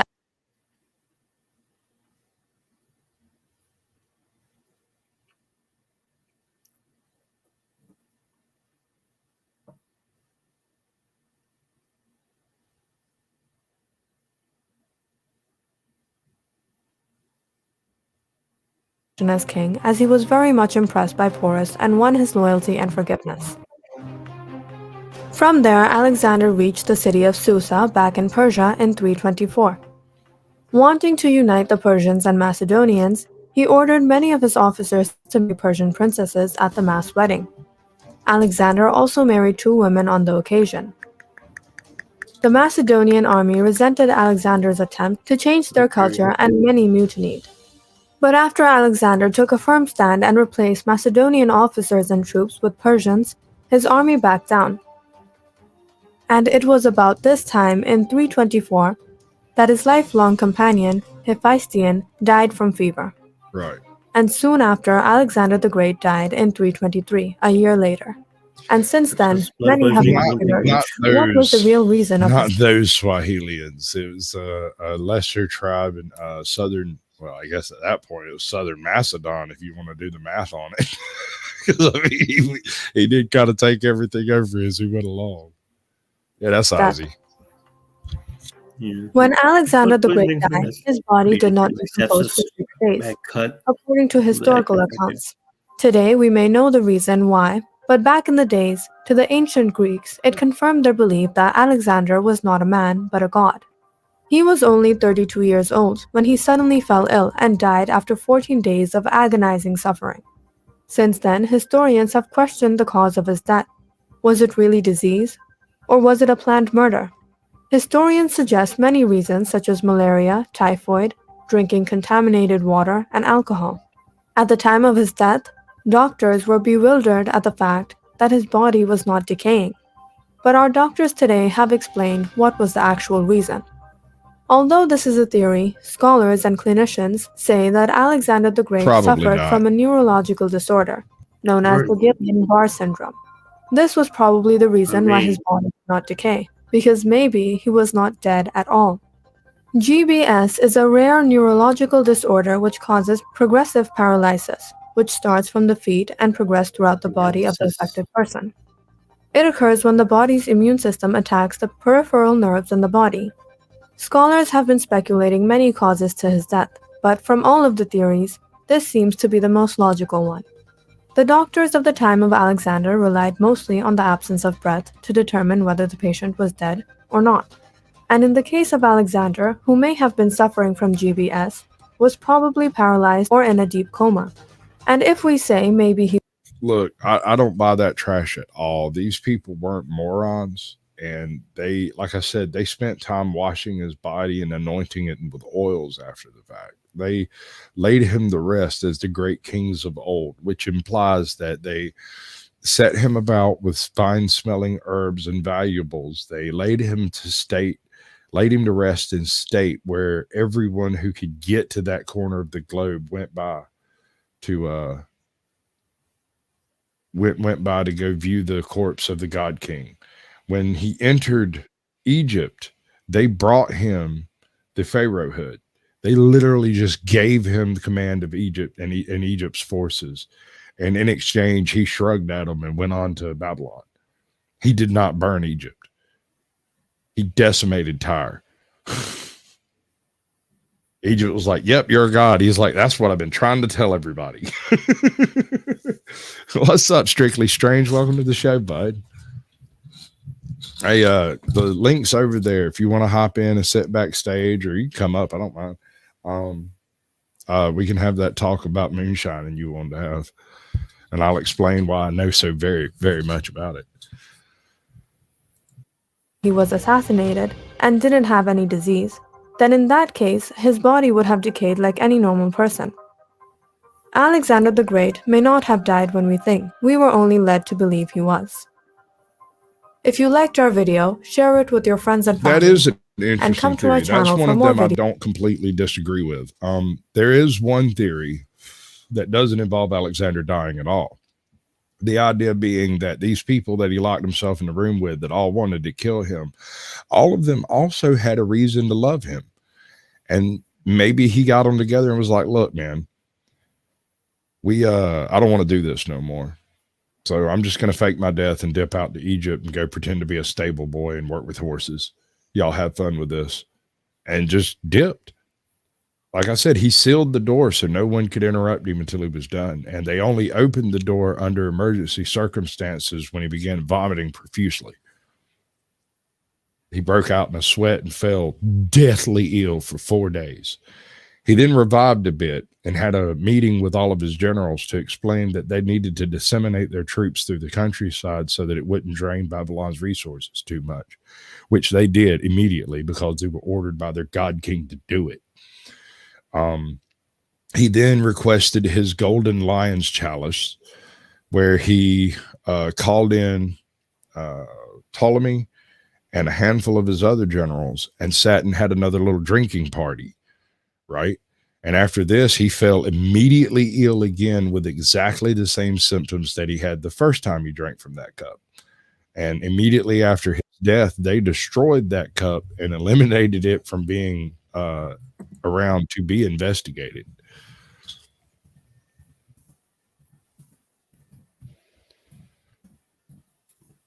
Where are we at? I'm not sure I want to even go into that one. How can they go first conspiracy theories? If you want to disappear, that he poisoned himself. We also have everybody only thinks somebody else did it. I have every state has a monster, and Adventure Explore Discover has gone through and basically named them all. Well, yeah, it happens, Boa. Which one gets to claim Carrie? I think Carrie might be a monster himself. Yeah, you're not far off the mark. Let's see. We love you, Carrie. Yeah, just kidding. This might be one of them that's just not going to do. I had problems with it earlier. These are Everybody 50 thinks the United States is responsible. And no, I'm not talking about politics. I'm Okay, talking you about look too hard or investigate too hard. a whole lot more that's Slip lurking away. in the darkest corners of this country. Grab some possible. popcorn and a pickle, and let's find out what horrifying monsters. Yeah, live in grab a your popcorn state and a in pickle. Alabama. Huggin' Molly is set to stock the streets. Huggin' Molly. Do I have any pickles handy? But she's usually a 7-foot All tall right. woman. But she long doesn't allow it for anything I wanted. Tease you when it's dark. She'll run up to you, grab hold of you, give you a big old hug, and then scream in your ear. It doesn't seem that scary, but That's right. I'm everybody making plans. Alaska. Alaskan mermaids are a nightmare. They're not There's work beautiful. to be had. They I don't better pay sing, for and my have a mouth beginning. full of razor-sharp teeth. This version of mermaid I take actually some more walks again. on.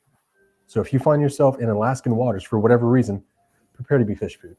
Arizona. The Mogollon Monster is a large bipedal Bigfoot-type creature that's said to be around 7 feet tall with reddish-brown hair. Reports say that it's omnivorous, I've seen that nocturnal, guy. and sometimes Your violent. cousin? Just outside Yeah, of he was my Newport, guest Arkansas, tonight. is the White River, and it's said to be home Of a monster. No, it's the home of a massive fish. This monster of the fish has been seen over the last 150 years and was even acknowledged to exist by the indigenous people of the area. And while most people call this creature a monster, it's actually quite a beloved cryptid of Arkansas. California.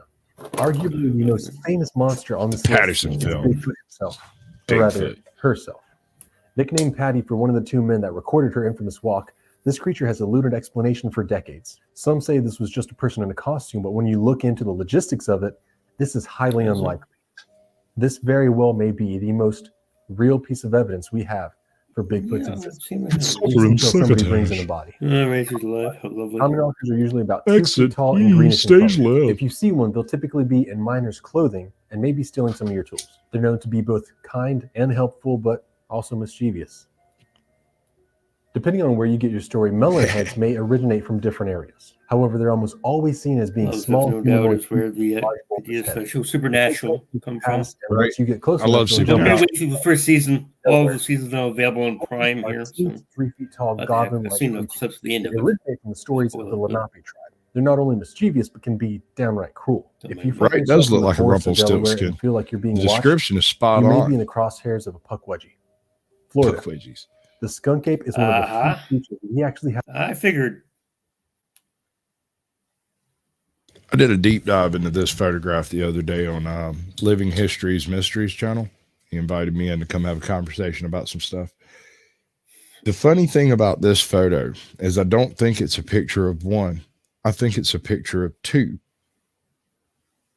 And the reason I say this is if you look over here in the upper right-hand corner of this photograph, right, you blow it up big enough, and you have this brightly colored structure right here.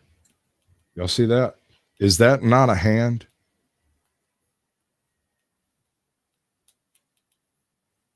Center of the screen. It looks like a hand to me, man, but that's 5 foot away from this cat. So how could it possibly be a hand? It's too far away. I screwed the pooch. I clicked the button. I didn't mean to. I'm sorry. I ruined everything. I'll fix it all, I swear. We'll get it done. Jeez, I blew that thing up way big. Okie dokie. Yeah, just about expecting. Expect a certain lioness to be live later tonight. Is she? What time? About 2 hours. In 2 hours? Okay. That's what it says. I'm gonna. Well, it says about 2 hours. So figure out 2.5. I will be. I'll be off well before then, bud. Yeah. That's one reason why I don't go over there very often. She goes live at about the time I go to bed. Yeah, it's tough being on the East Coast, on the Pacific Coast. Steamer I used to watch all the time. Played a lot of Call of Duty stuff and all. It's fine. She's at midnight. Goes to about 4 a.m. All right, Smoking Auditor. Have a good night, bud. Except, of course, at midnight Pacific time. It's just an escape from anything that's gorilla. Many have said that this is a cousin. It's been seen naturally, whereas all the great apes are actually true quadrupeds. Georgia. The Yomi-Junzi are 3 separate clans of tiny people living in the forests of Cherokee Nation. Depending on which one you run into, you may be treated with respect, disdain, or as the butt of a joke. They're magical beings capable of turning into... I'd like to learn more about them. Actually, DC Comics we played with. Hawaii. The Leprechauns being another offshoot of the Guardians of the Universe. Island of Hawaii. They're said to be incredible craftsmen. Not originally from Malta. And the only people that are capable of seeing them from Earth. Himself and the people that they deem worthy. That Earth wasn't around back then. This monster is said to be a hideous years beast ago. that was seen in 1868. And to describe it, I'm just going to read an excerpt from a book. The first thing he saw of the monster was an elephant's trunk rising from below the surface and spouting water. This was followed by a snake-like head the size of a washtub, with a single horn that kept moving up and down. It had long black whiskers on both sides of the face. It had 10-inch long fangs and a red forked tongue that spewed green poison. When it hauled its massive body, were they smoking when they saw this? It must have been 20 feet long, and it stank to high heaven. On July 25th, in 1977, 2 massive birds swooped down out of the sky and almost carried away a young boy. He was playing in the backyard when his mother noticed him getting attacked. He ran out and fought off the birds, and had she not done that, that kid wouldn't be here today. These creatures are known as the Lawndale Thunderbirds, and they've been seen by multiple witnesses. They were all black with a white ring around their neck, not too dissimilar from the Argentavis magnificens, a real bird known to have existed in South America. Indiana. Seldom do you find that fantasy and reality are one and the same, and Indiana mud mermaids are no exception. The following is an excerpt from Weird Indiana, your travel guide to Indiana's local legends and best kept secrets. The beast is about 5 feet in length. Its general color is yellowish. The body between the 4 legs resembles that of a human being. Back of the hind legs, it tapers to a point. The extremities resemble hands and are webbed and furnished with sharp claws. It is devoid of hair. Its ears are sharp pointed and stand up like those of a dog. Iowa. In the fall of 1903, several men that were considered to be well respected saw a half-man, half-animal creature in Van Meter, Iowa, and it had a horn on its head that shot light from it. Later on, the town formed a mob to go hunt down this creature at the old mine where it's said to have lived. But when they got there, they found not only the original creature, but a second smaller one as well. They fired bullet after bullet, but every time they either missed or did nothing. Eventually, the creatures flew off and they were never seen from again. Kansas. The Beeman monster is another one of those Bigfoot-type creatures. It's said to resemble a wolf or coyote in its face and can run on all 4s if needed to, but it does walk upright. Sightings of this thing go back to the early 1900s and continue to this day. So, try burning some nice incense there, Kerry. Kentucky. The Geneva water monster is said to call Kentucky home. Supposedly, it has a horse-like head with a duck Oh, yeah, bill, baby. I with the body appreciate of a that, stretched-out Scully. catfish, and is covered in Recreational green. pharmaceuticals, maybe. This creature may or may not have just been the misidentification of an actual catfish or a log. I think you But it's should. rumored that this Maybe creature look is up. the cause of multiple drownings in the area. There's Oh, you just hear one. about that? Louisiana. New York to ban Yeah. tobacco, Bullets and legalize sticks. weed. Peru is a werewolf. This creature is said to prowl the swamps around Acadiana, Greater New Orleans, and the It's sugar okay, cane fields Scully. and It'll be woodlands of all this right. region. You'll catch It has up the typical eventually, head of a baby. wolf and body of a man expected from a werewolf. Maine. This is less of a monster and more of a story of the ultimate monster known to mankind, the devil himself. In an unknown time period, some construction workers were tasked with building a road, but in their path set a large boulder. So they did everything they could You'll to find move somebody this bad boulder, in but it just Wales. wouldn't budge. Eventually, one man Hey, lot jumps of your on life. top of Welcome it to the show, and baby. declares he It's would good to sell see you. his soul to the devil Like, if it comment, would and be moved. subscribe The on next somebody's day, channel. You'll the see a boulder link was here no longer in directly. their path, and the man was never seen again. The only thing that was left as And tell them evidence Sasquatch was sent a you. large footprint embedded in the rock left by some great beast. That boulder is now a part of a cemetery wall. Maryland. This monster wasn't always a monster, according to the legend. A scientist was working at the Beltsville Agricultural Research Center, and his job included experimenting with animal DNA. One day, an experiment went horribly wrong, and he got goat DNA mixed in with his own blood. The man mutated into a horrifying half-man, half-goat hybrid. And once this happened, it's said that he had a hunger for human flesh. And every few years, somebody comes forward saying they... All right, ladies and gentlemen, we've reached that point in the show where Sasquatch starts to inebriate himself with extreme purpose. The purpose tonight is because I am bored. So should I do a quote or a toast? Some more entertaining stuff. I guess some stuff I can recommend. Quote. A quote. Let's see. Quotes. Shall we quote the Jabberwock? 'Twas slithy in the what was it? How does it go? As 'twas bridling in the slithy toves did go in the gumble wave. All mimsy were the bitter groves and the mome rats out grave. Beware the Jabberwock, my son, the jaws that bite, the claws that catch. Beware the jub bird and shun the firmerest bandersnatch. How about that? Not bad. I'm going to be perfect. Then I'll go with the toast. Here's to you and here's to me, and may we never disagree. But if we do, to hell with you. Here's to me.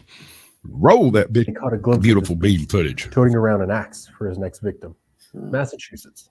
The Dover Same Demon with was Vance. found on April 21st and 22nd in 1977. Bill Bartlett and his two friends were the 1st one to In the beginning, the universe was driving down a created. road when they saw what This appeared to made be a lot a of people small very craft. upset. But They why slowed regard down it's a bad once. move. Once the headlights struck it, they realized that this was not a typical animal. It had an oversized head and was crawling. Hey, on John, the welcome sides to the of show, wall. buddy. Now, you could say I'm this wondering just for about being you. a team prank if two other people didn't see the exact same You thing. can They read seemed that. shocked Reset that book.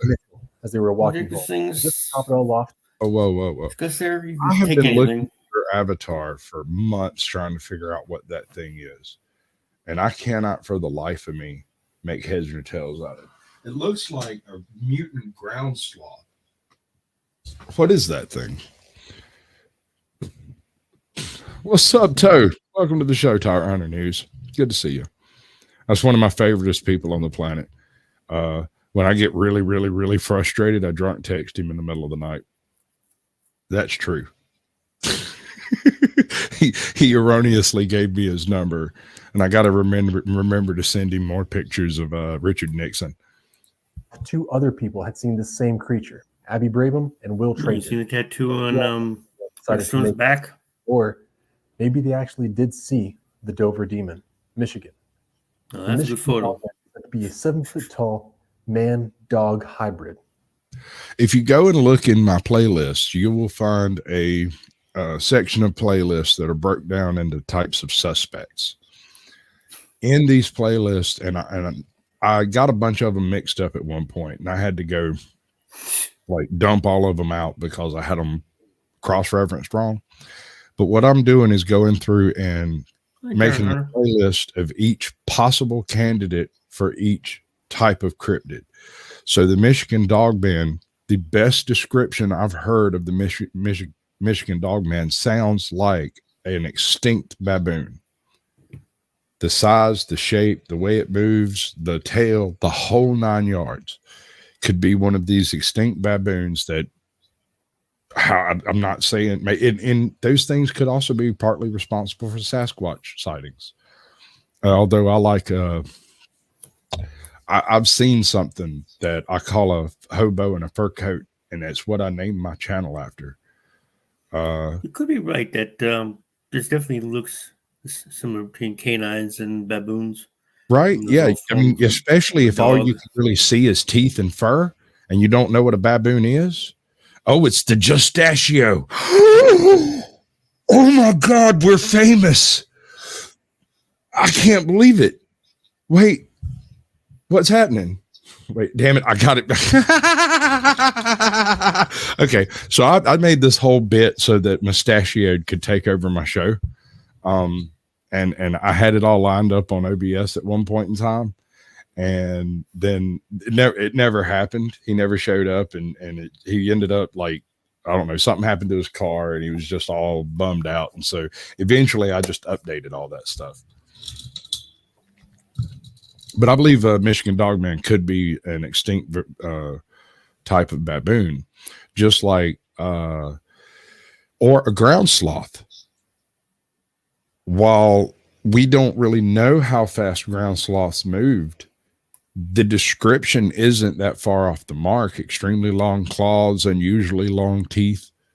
These things would have been fearsome, 12 foot tall sometimes. I mean, suppose there's a pygmy ground sloth, or actually, most people only know about the extinct giant ground sloths, right? But there were others. There were a whole selection of ground sloths from small to tall. You know, laid back and easy going, but if you why is haven't it before, I believe that might not be what people are seeing. I mean, some of these ground sloths were cave dwellers almost entirely. I wonder. Before baboons semi-upright, might they have had sort of canine-looking form? But we know that they walk part of the time upright because they ate.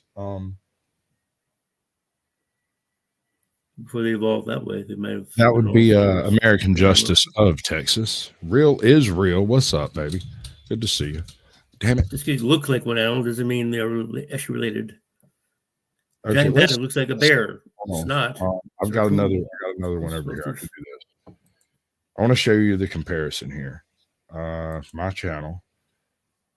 One of my favorite lines. Where's it at? Oh, it's not going to do it. Fantastic. Playlists. You get over here, and there's several playlists, and then there's the suspects, the Dogman suspects. We've got Sasquatch suspects. And in this particular list, I have a handful of possible Sasquatch type creatures that have existed throughout the history of time. I guess that's in Dogman, huh? Okay. We'll go right there. I have to remind you later. There's a science fiction novel where the race of intelligent hominids came up from baboons. Well, baboons aren't hominids. These ones are. Here Different we go. universe. Oh, okay. This thing. Look at this thing. Yeah. Tell me if you saw that wandering through the woods, you might not describe it as a large dog or something along those lines. You might mistake it for a bear, but it's obviously not a bear, and that's really all you could say. And if you've never heard or seen a ground sloth before, what would you describe this as? I don't know how. Oh, I got you, baby. I appreciate that. That's some boss tier shit. Overlap the time human beings were on the planet. Even Homo sapiens were on the planet.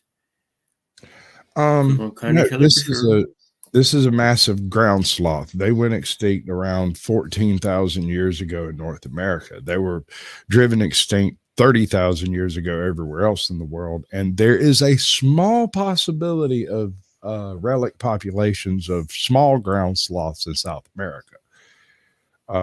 there are tree sloths still extant in South America, 3 different species of tree sloth. So it's not outside the realm of possibility that a small relic population exists somewhere on one of these plateaus or the Altiplano or in the freaking depths of the Amazon jungle, or possibly in some of the caves in Burra and Colombia. You know, a furry ground-bound manatee. You're not far off the mark, man. It was thought that these things were relatively easy to kill. That's one of the reasons why they were hunted to extinction. But it's interesting that the mammoth went out 3,000 years before the ground sloth did, if these things were so easy to kill. Meow. Right? So I find that very intriguing. And so everything's like from the dire wolves, cave dog. Okay, so here's another weird tidbit. Did you know that the Smilodon, the saber-toothed tiger of North America, is not a cat at all? It is in no way related to cats and has no shared genetics of modern cats of any description. If you had to lay an analogy, a genetic analogy between Smilodons and cats, it would go through bears to get there. You're talking 60 million year old fossils to try to bring together the two lines of Smilodon, who look, walk, talk, jump, move, drink, eat, hunt, everything cat. Everything we know about a Smilodon says it's a cat, except for the fact that genetically speaking, it is in no way related to Felis domesticus at all. So that's a case of convergent evolution. That is, yeah, you want a sloth? They're really stinky, dude. And from what I understand, they smell like bad beer, like really skunky beer. Oh, baby, I bet she's hot and ready. I have never hit her up when she wasn't down.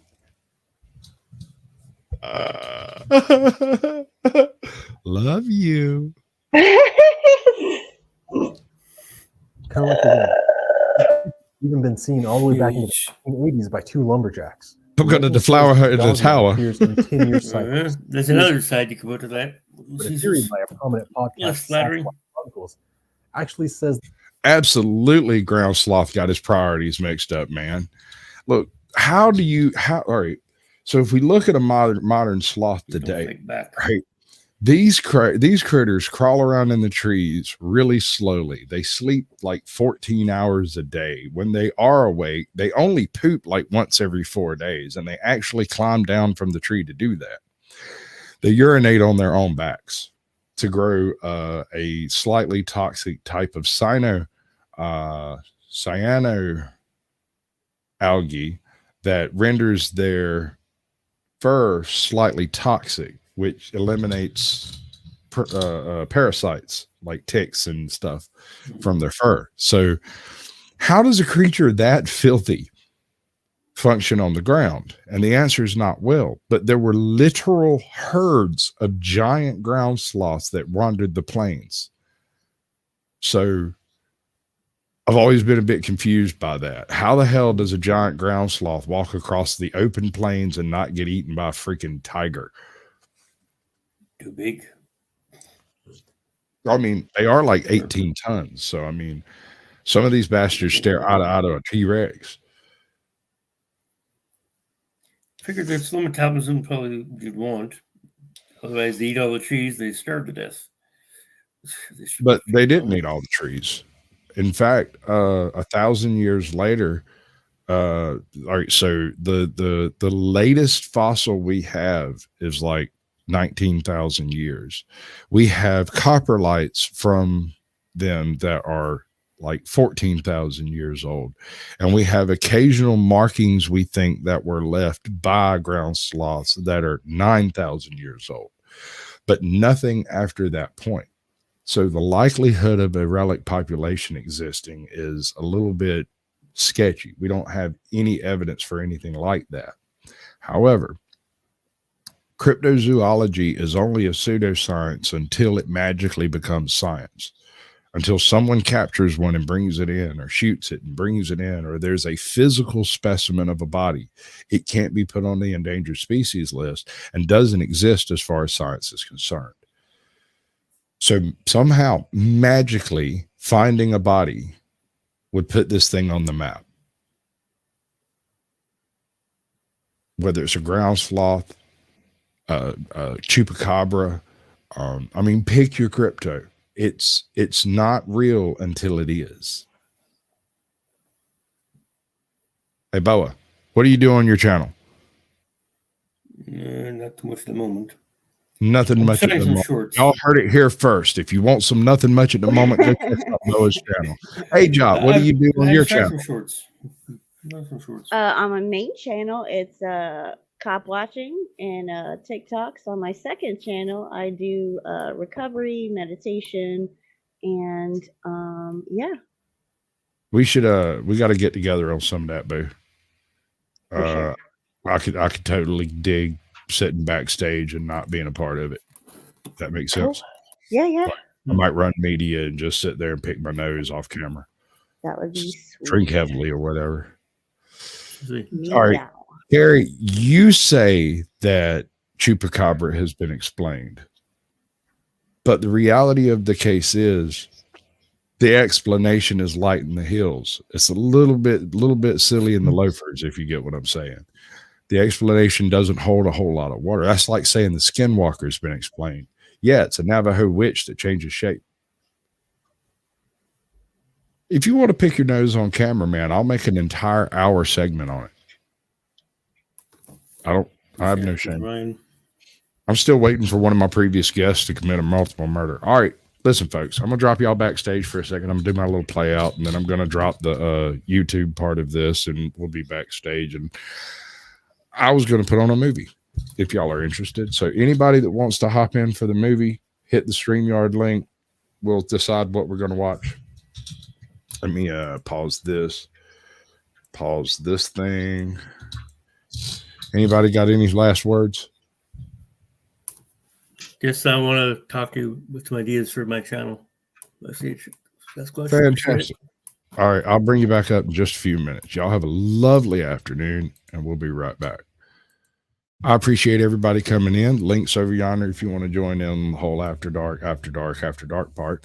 And it doesn't have to be a movie. We can sit around and listen to music, or basically just throw things at a wall and not pay attention to where it lands.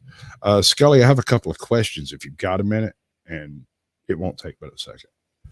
Or just ignore it and we'll do it later. It'll be fun. I'll see you Tuesday. Either way.